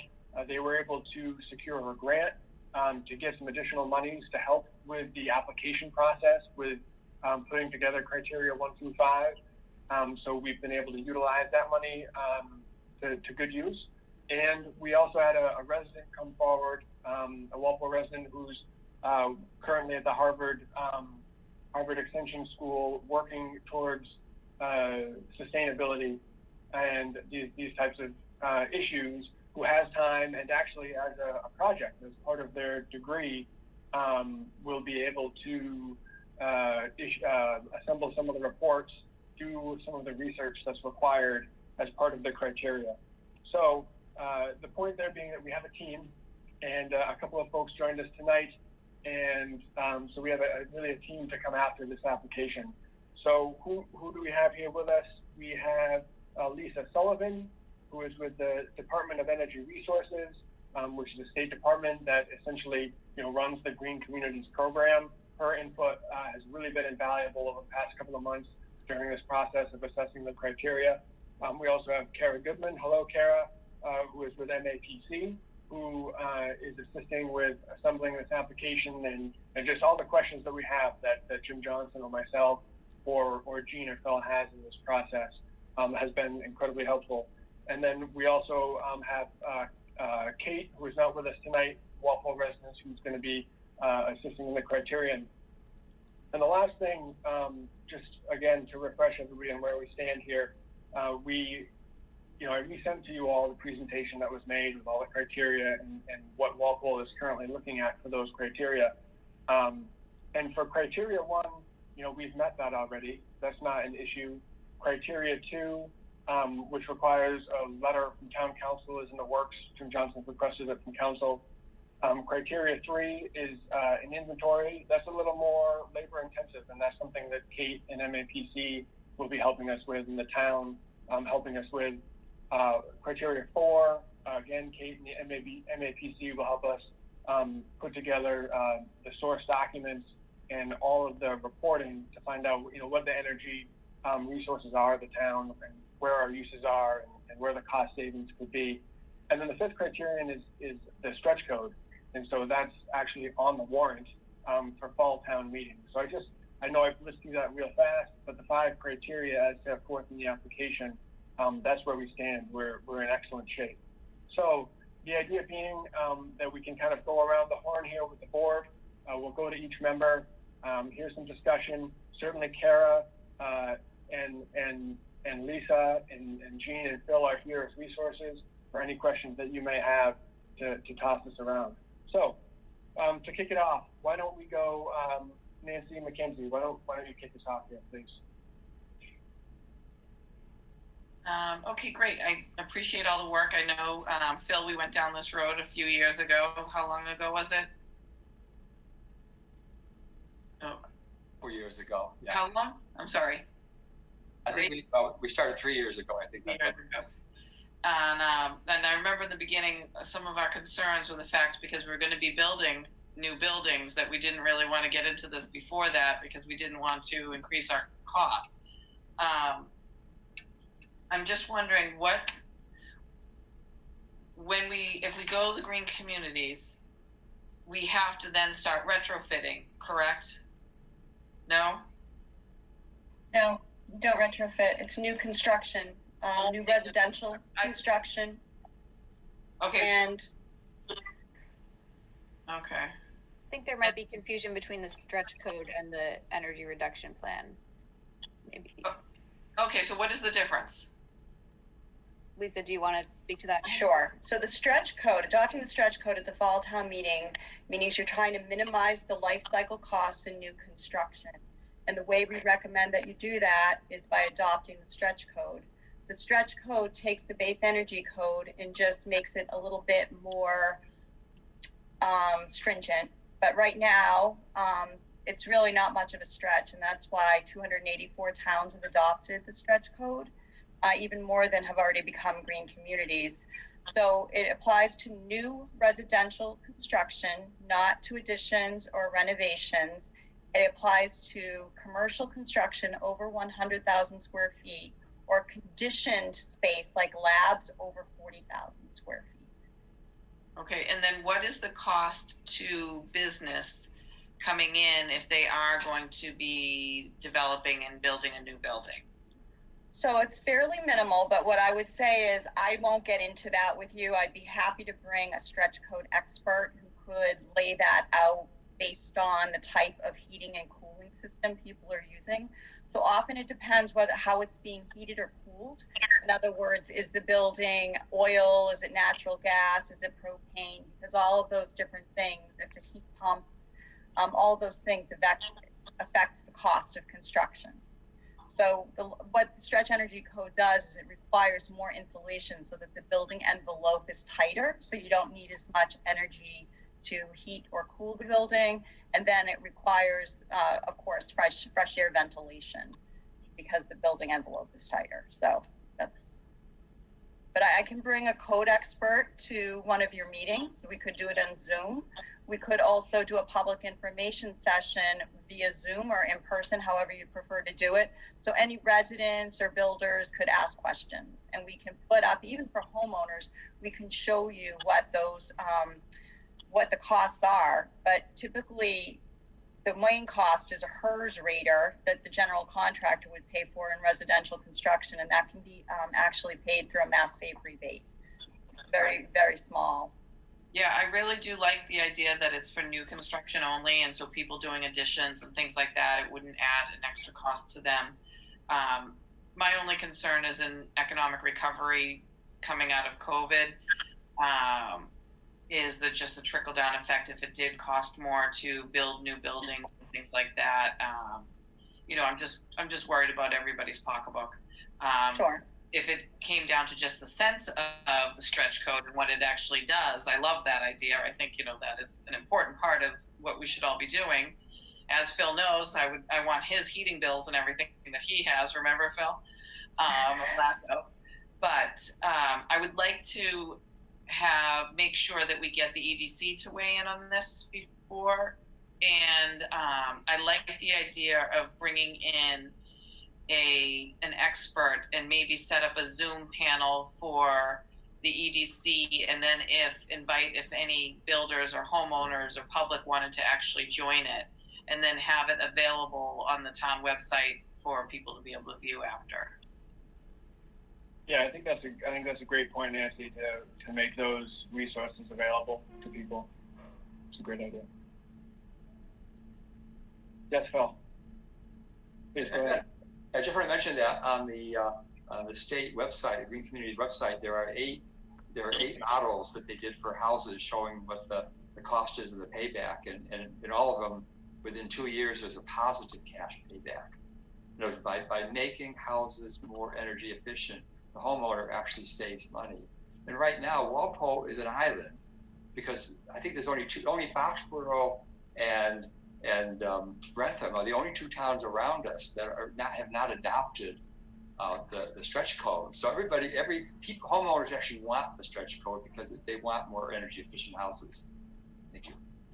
So I just wanted to comment and say that Rentham is pursuing Green Communities designation this year. Foxborough has a regional energy planning assistance grant to also try to become a green community this year or next year. So I do think all your surroundings. Norwood was recently became designated, so you may want to call some of your peers and ask them about commercial construction and how it might have affected them, if you're interested too. Because I always think hearing from your peers makes you feel more comfortable. So we're working with the community of Norwood. Great, thank you, Lisa. Anything else, Nancy? No, I'm good for now. Thank you. Great, thanks. Mark Gallivan? Yeah, I would say that I'm in favor of the stretch code. As far as the rest of the green communities, I like the idea. I think it's probably something we should move forward with. I think the questions that I would have are more procedural. If we move in that direction, what's the impact on town government? You know, how many resources do we need to dedicate to the different steps along the way. And I do like the idea of reaching out to, you know, maybe Norwood, since they just did it, one of the other local towns, to find out what they see as an impact on municipal services and how many hours you have to dedicate to, you know, at least gear it up and get it going. So those are my issues, really more from a practical point of view of how do you implement it and what will the impact be. Okay, yeah, Kara, please. I was just going to suggest maybe it would be helpful if Lisa and I sort of quickly went over our respective roles or what they could be in this process and the help that we could provide. If that's okay. Sure. Okay, so I'll start very briefly. So I'm the program coordinator. So I work with 85 towns in the Southeast, and I fill in for someone who's a selectman on one of their boards. I will help work through the criteria. I would have probably several conference calls or Zoom meetings with Kara, who we are providing through DOER technical assistance to help us with your application. So we're funding her up to $7,500 to do that.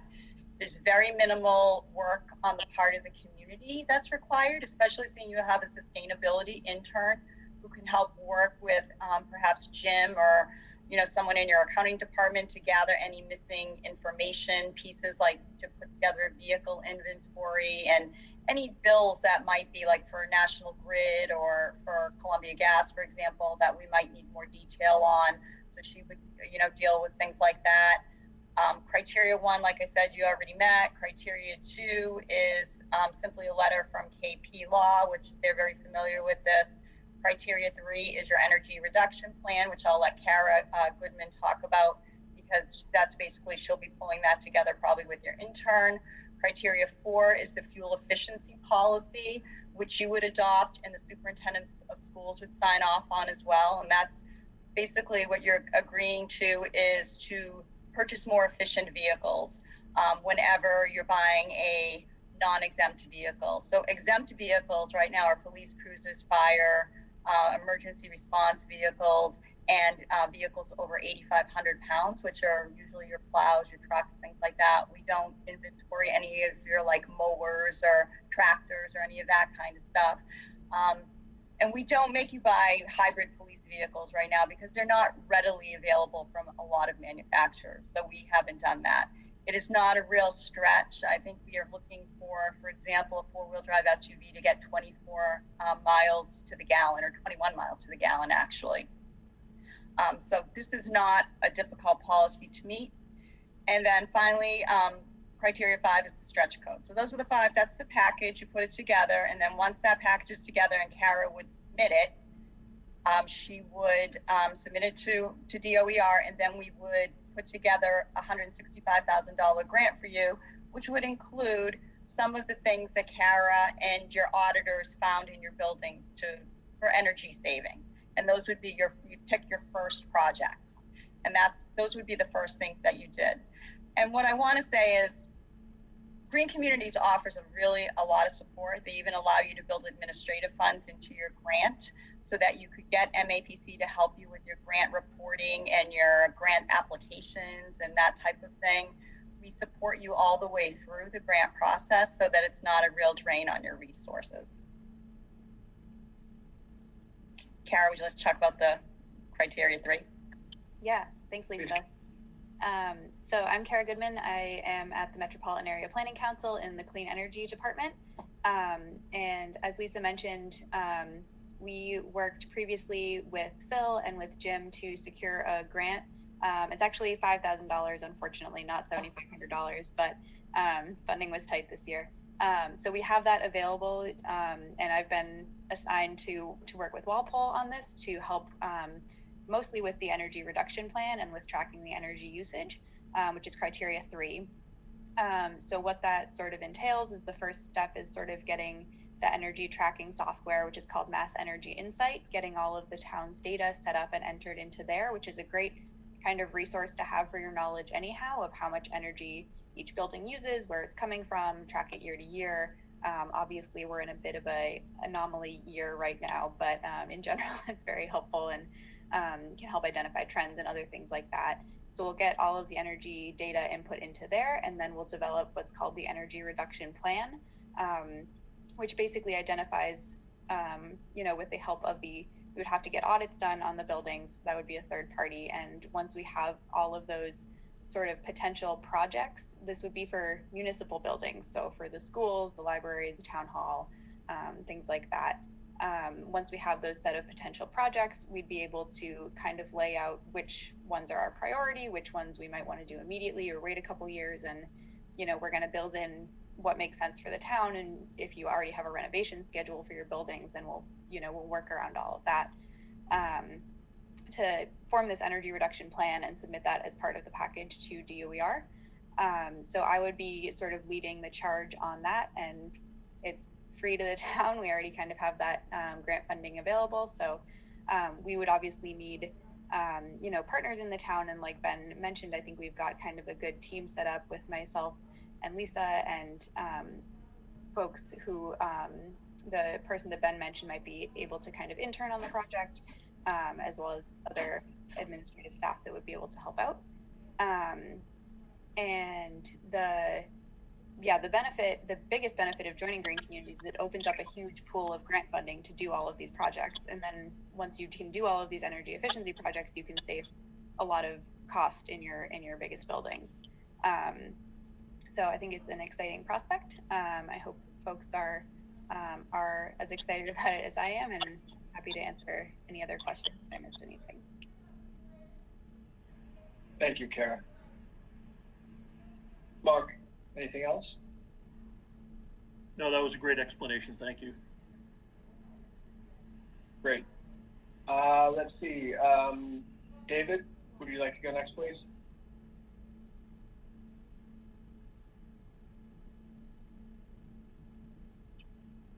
Sure. Thank you.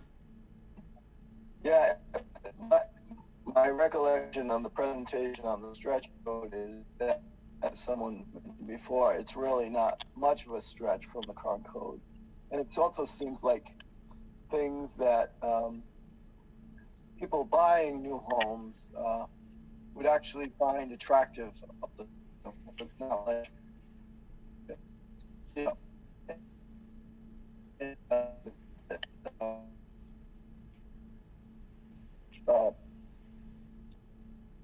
energy efficient items, although they cost a little bit initially, they pay off very quickly.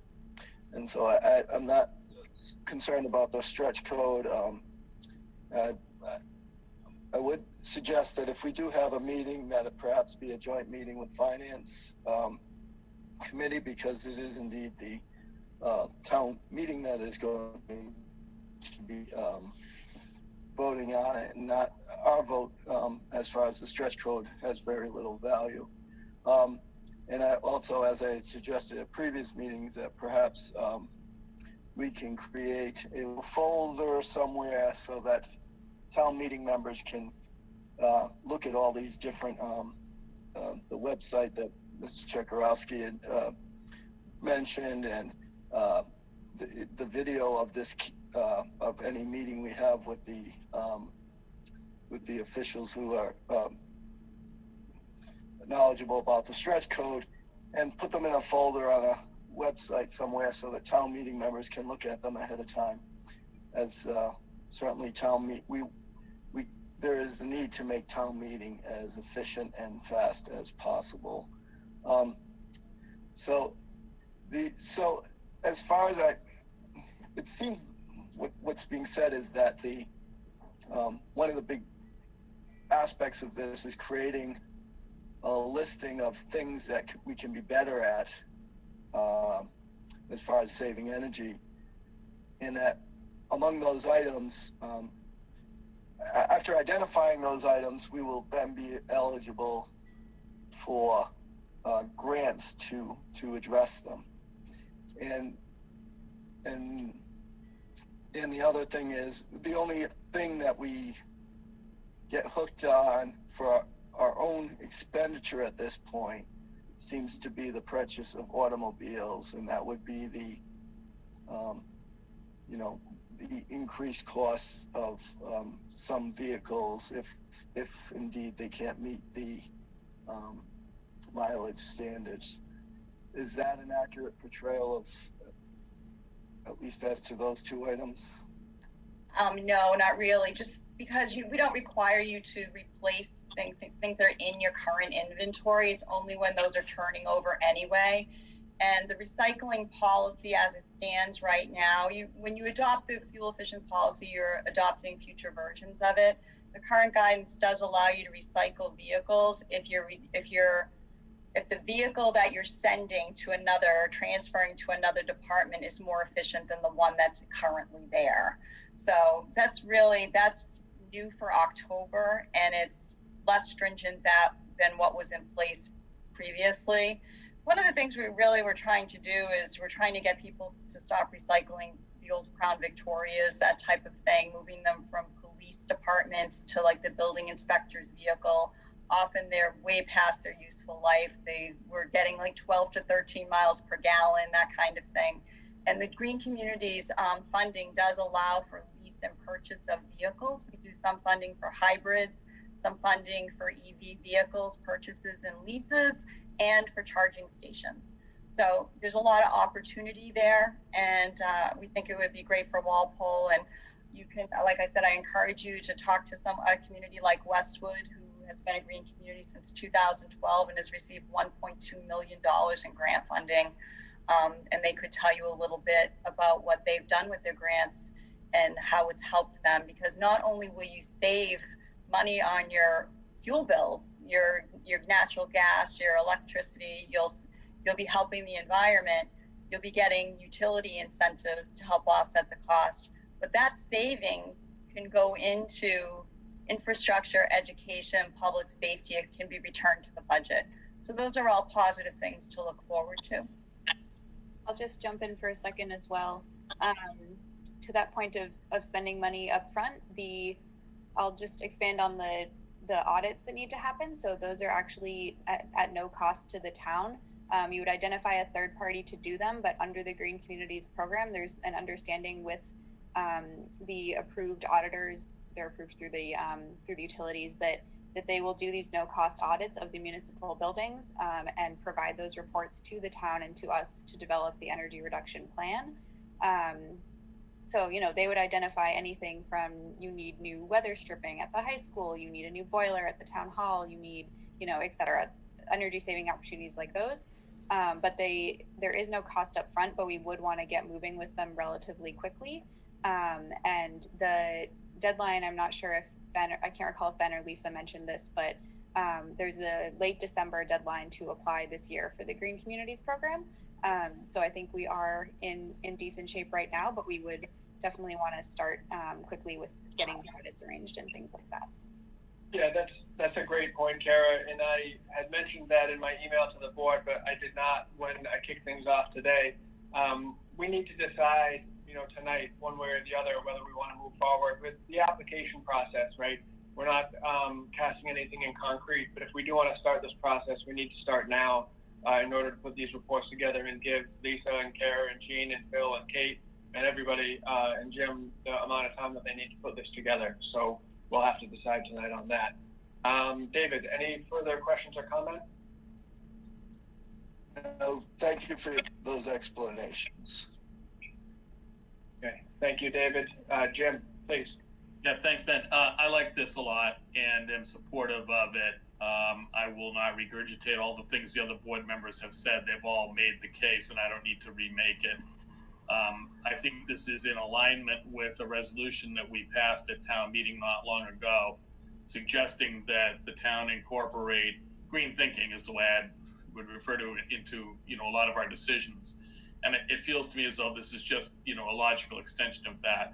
I like the answers that both Lisa and Kara have been given around the processes, the grants, and so forth. My only real question is this: at some point, is there a need for us to staff somebody who works for the town of Walpole to be overseeing all of the various aspects of the program? You've got these 5 pillars, if you will, of the program.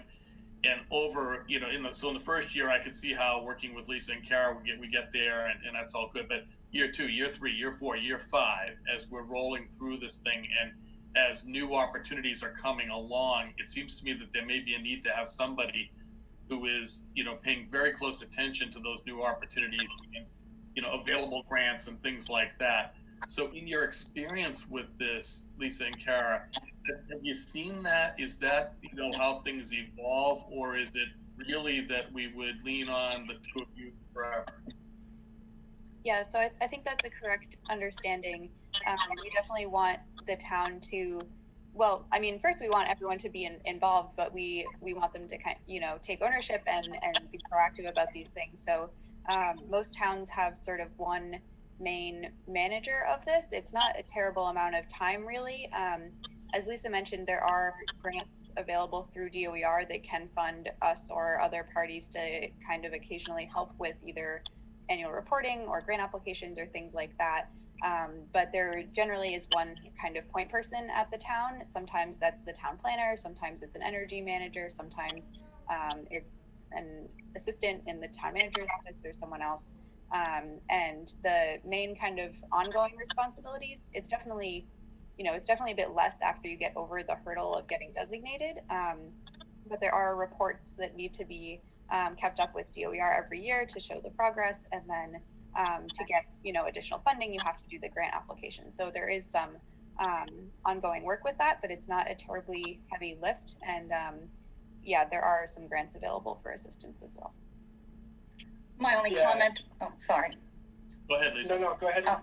I just wanted to say that I worked in a town manager's office. I was an assistant to a town manager for many years in the town of Bridgewater, Mass. And then I went to the Community and Economic Development Department there, and I managed this grant. I see it managed amongst my towns by people in facilities, by planners, by consultants, by volunteer energy committees. Typically, you can only have one grant open at a time. So it's relatively few projects because they tend to be about $200,000 or under typically. So it's not a ton of administrative work for that number of projects. And also there's really no procurement necessary in most cases, because if your projects are under $100,000, the Green Communities Act allows you to contract with one of the energy efficiency vendors that is an expert and is pre-approved by the electric utility. So that takes a lot of the work out of the process there. I found it very easy to manage the grant, and I went from there to a regional planning agency where I helped many communities manage their grants, and administrative funds were allowed to do so. So I think it's very manageable with your team and with the help of administrative funds to perhaps even get someone to, on an hourly basis, help you with this grant. Okay, that's really helpful. So, I'll just wrap by saying very supportive. I would suggest that we move forward quickly with this as a board.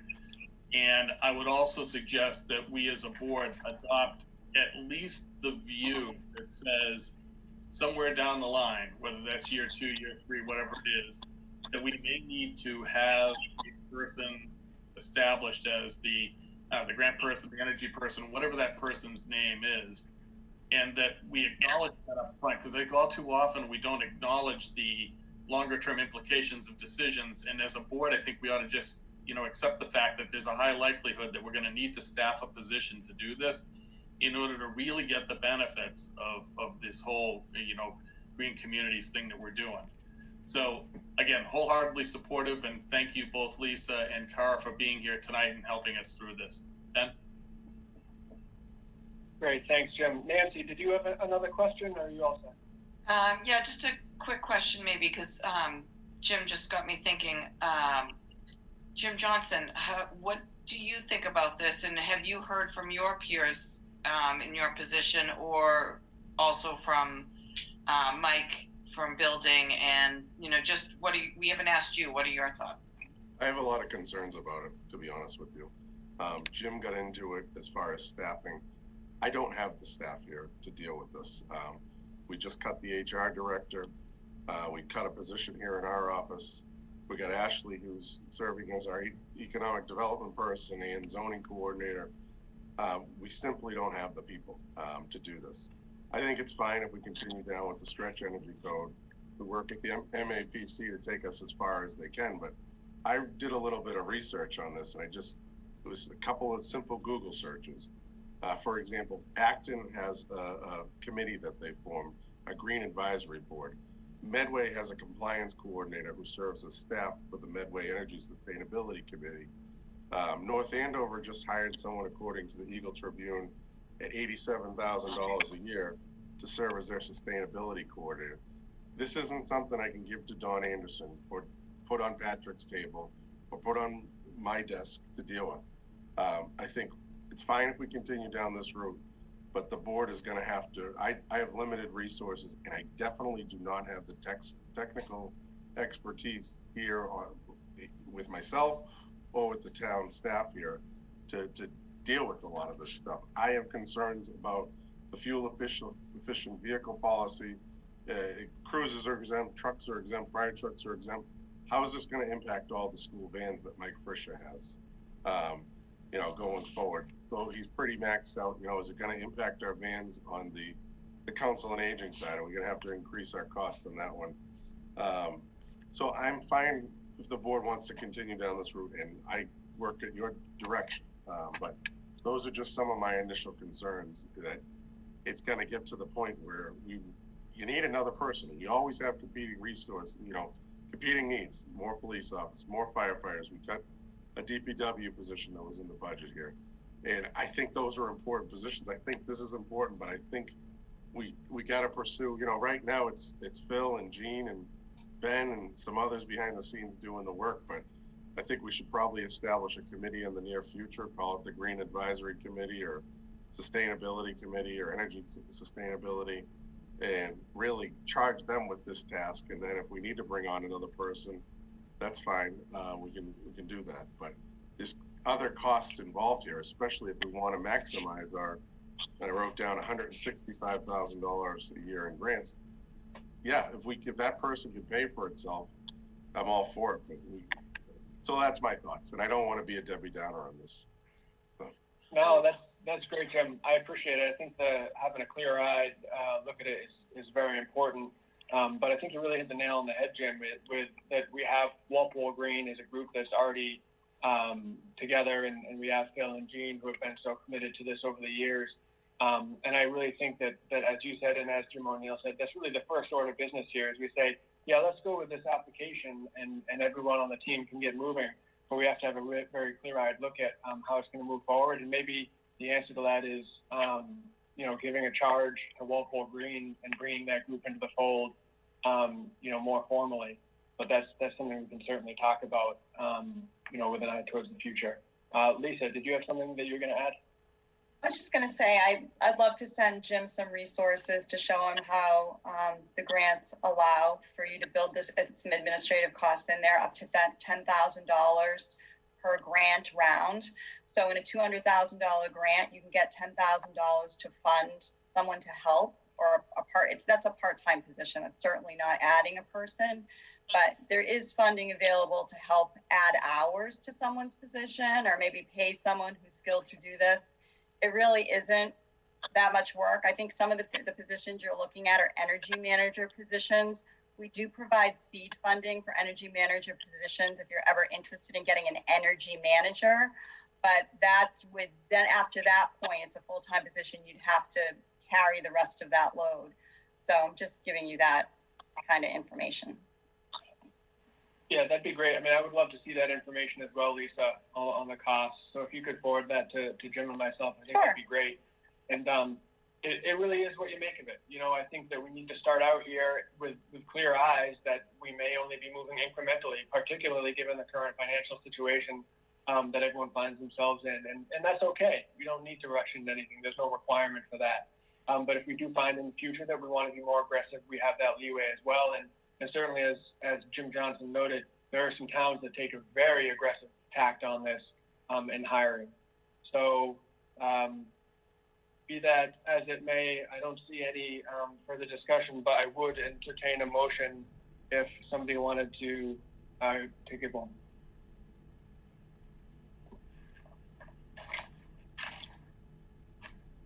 And if they didn't, I'll make a motion to direct.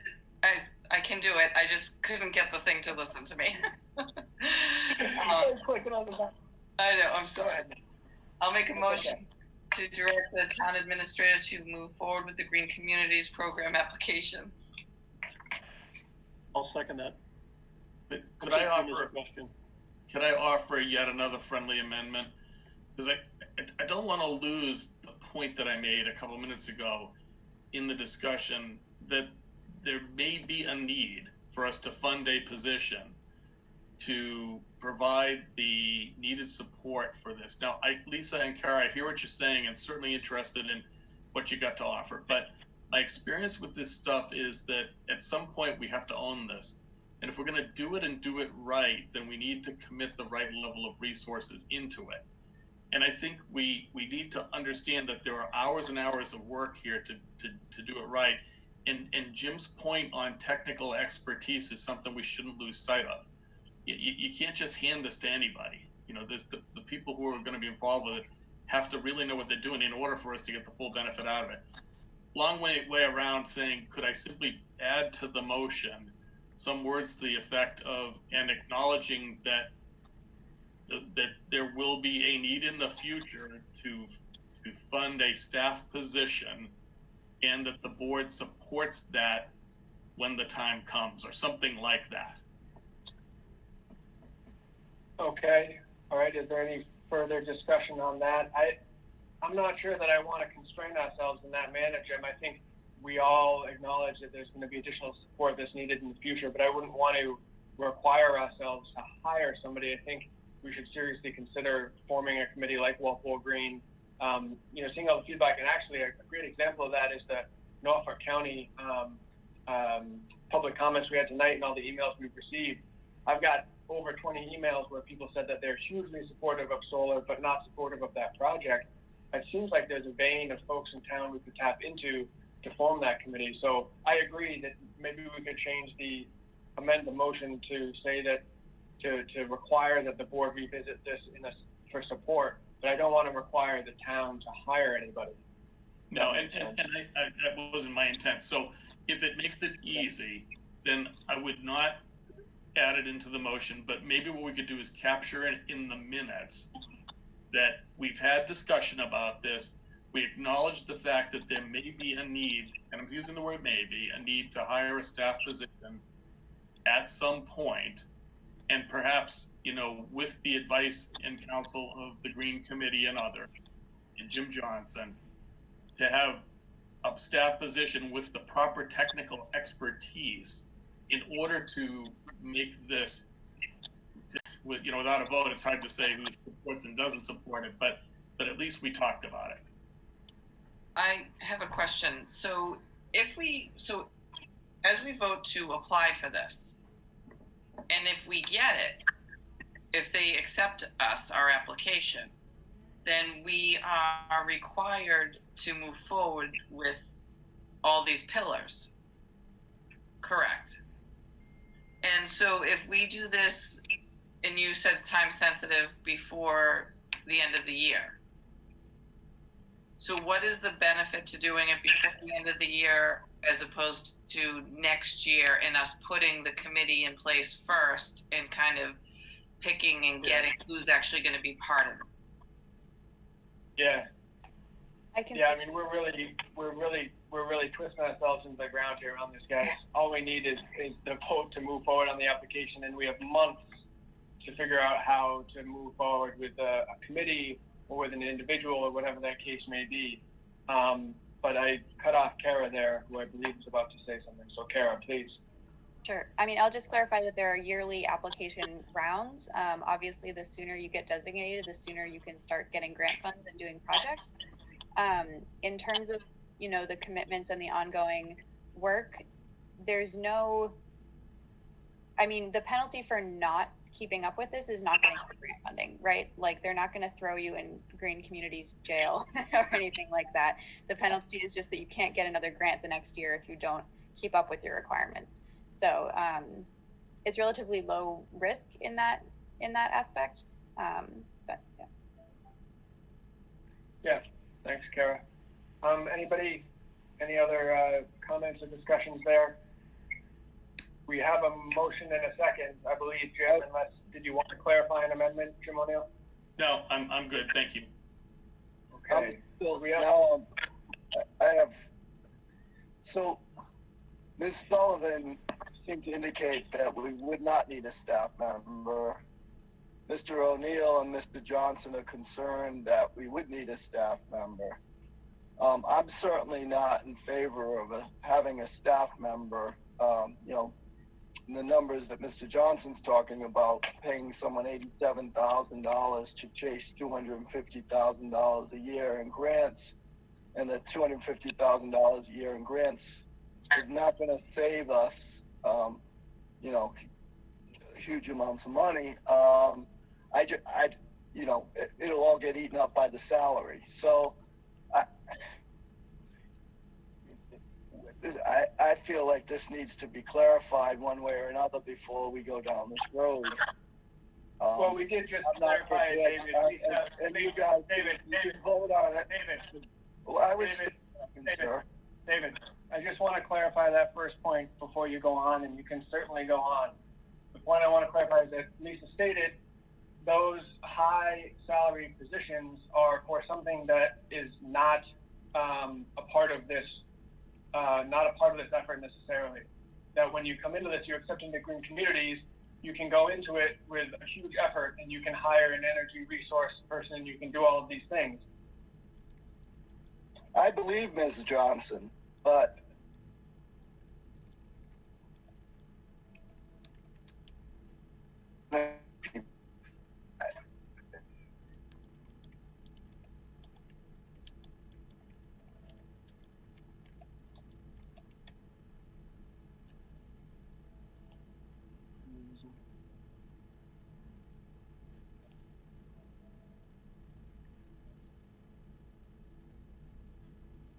I think we lost, Ben is connecting to audio and David is on mute. He kept going in and out.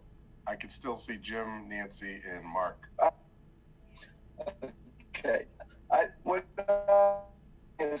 believe Ms. Johnson, but Mr. Jim Johnson also has concerns that it will cost, will have a salary position that will be needed, or at least an additional, somebody who's not currently on staff will have to handle this.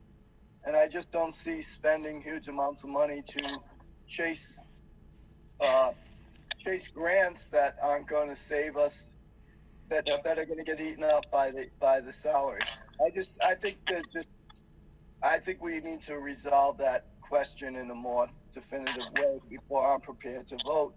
And I'm just expressing that I will be abstaining from this because I'm not ready to vote on something where that possibility will arise. Okay, just to be clear, that possibility won't arise, David. So as we've just stated, I stated, Lisa stated, Kara stated, we've now spent over 30 minutes talking about this. That is not the case, but you're free to do as you'd like. And Mark, please, what would you like to say? Yeah, I was just going to say, I think the first step is really to vote on this, to move forward, and then figure out, the next step, and that's probably a committee. And, I understand Jim's point that down the road, if we really want to get serious about saving money on energy costs, it's probably a much bigger effort. But I think we should take the first step, move forward, figure out a committee, those kind of things, and, treat it as a progressive process. Okay. Thanks, Mark. So we have a motion and we have a second. We'll proceed to a roll call vote. Jim O'Neill? Aye. Nancy McKenzie? Aye. Can I just add a comment, one thing? I mean, if we're meeting next week and if David is going to be there and he wanted to spend 1 week, I'd be willing to put this vote off so that he's more comfortable to vote as opposed to abstain. Well, it looks like it's going to pass. I don't care. Just go forward. I think he's ambivalent, Nancy. So I'm sorry. Did you vote aye? Aye, I did. Thank you, Nancy. David? He's going to abstain. Abstain. Yeah, thank you. Mark Gallivan, please. Aye. And Ben Barrett, aye. So that is 4-0-1. The motion passes. Let's proceed with the application. Thank you so much to Lisa and Kara for joining us. Very, very appreciative of your insight here and the explanations. And first and foremost, thank you to Phil and Jean and the Walpole Green folks, because they have been the driving force behind this for a number of years to get us to this point. So thank you so much to both of you for those efforts. Great job. Thank you all for your time. Appreciate it. Thank you. All right. Moving on to new business. We have an item, let's see. So Walpole Media Corporation, Gene Kinney has sought reappointment on the Walpole Media Corporation. And I would hear a motion or discussion from the board on that. I'll make a motion to reappoint Gene Kenny to the Walpole Media Corporation for a term of 1 year. I'll second that. We have a motion and a second. We'll proceed with a roll call vote. Tim O'Neill. Aye. Nancy McKenzie. Aye. Mark Gallivan. Aye. David Salvatore. Looks like we lost him. Oh, you're right. I don't see him. All right. And Ben Barrett, aye. That would be 4-0-0. I'll make a motion to appoint Rich McCarthy to the Walpole Media Corp for a term of 1 year. I'll second that. We have a motion and a second. We'll proceed to a roll call vote. Jim O'Neill. Aye. Nancy McKenzie. Aye. Mark Gallivan. Aye. Ben Barrett, aye. 4-0-0. The motion is passed. And we have the consent agenda. Ben, can I make a quick comment? Yes, please. So I just want to let people know Walpole Media Corp has 7 board members, 2 appointed by the select board, 1 appointed by the school committee, and 4 elected at large. I was elected at large last year. Anybody who's a cable subscriber can come to their annual meeting, which is September 27th, but double check me on that. Don't show up unless you check the website. But they're always looking for people to run in the open election.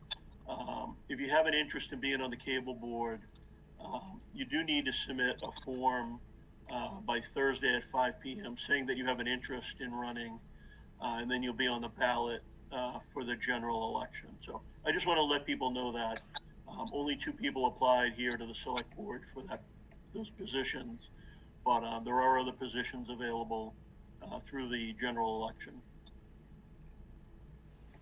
Great. Thank you, Mark. And let's see, our consent agenda. I'll make a motion to accept with gratitude the following donations. 1, Middlesex Bank to Recreation Department Community Events, $1,000. Dedham Savings to Recreation Department Community Events, $1,000. And thank you very much. I'll second that. Thank you, Nancy. We have a motion and a second. Proceed with the roll call vote. Jim O'Neill. Aye. Nancy McKenzie. Aye. Mark Gallivan. Aye. Ben Barrett. Aye. Motion passes 4-0-0. I'll make a motion to approve the minutes of August 4th, 2020 as presented. I'll second that. We have a motion and a second. Proceed with roll call vote on the minutes. Jim O'Neill. Aye. Nancy McKenzie. Aye. Mark Gallivan. Aye. Ben Barrett, aye. 4-0-0. Motion passes. And I'll make a motion to adjourn. Oh, just one, Nancy, sorry. Oh, sorry. Just one updates real quick. I promise I'll be quick. Corona update, we got 278 total cases. 275 have completed monitoring, so that leaves us with 3 active cases. Well, over the last 4 or 5 weeks, we've been averaging between 2 and 4 active cases, which is pretty low and manageable. So that's a good note with the kids going back to school in the next few weeks, I think. Town meeting, we talked about that with Lauren. We'll have something for you by 9:15.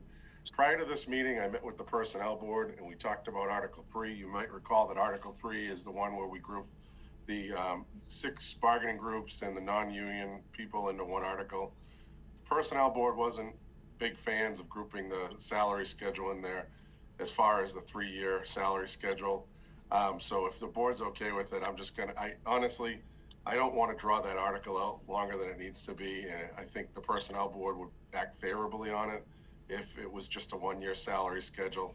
You know, I look at it as, I tried, but I want to work with the personnel board. So if the board's okay with it, I'm going to change the language in there from instead of a 3-year salary schedule to a 1-year salary schedule for the non-union folks, and just maybe try it, maybe something else in the future. But as long as the board's okay with that, you know, I tried, but they didn't like it. So unless I hear differently from you folks, I'm going to change it to the 1 year. It's not going to impact the collective bargaining. Okay. So thank you. Does anybody have any questions? Nope, that's good now. And just a quick update on the elections. Patrick just stopped in. The last number he had, 7,000 people voted in the election today, and Liz has been extremely busy. She's been working 7 days a week, and I can't say enough good things about her. And her and her staff have done a lot of good things. It seems with COVID, the elections law keeps changing every day. She got an update on Saturday or Sunday with some changes that she needed to follow through, and she did. So kudos to her and her staff. We're lucky to have someone as dedicated as she is. So that's it for me. Absolutely. Any further discussion from the board on Jim's update? I just wanted to also comment on Liz and her ability to be, I mean, from the time that she's been hired, the amount of changes that she has had to do with every single election, she has done a fabulous job, and thank you. I agree. Great job. Agreed. And I'll make a motion to adjourn. I'll second it. Fantastic. We'll do our roll call vote, I guess. Jim O'Neill. Aye. Nancy McKenzie. Aye. Mark Gallivan. Aye. Ben Barrett, aye. Motion is approved 4-0-0. Thank you, everybody. Yeah, see you next week. Have a good night. Thanks, Ben. All right. Aye. Good night. Good night, everyone.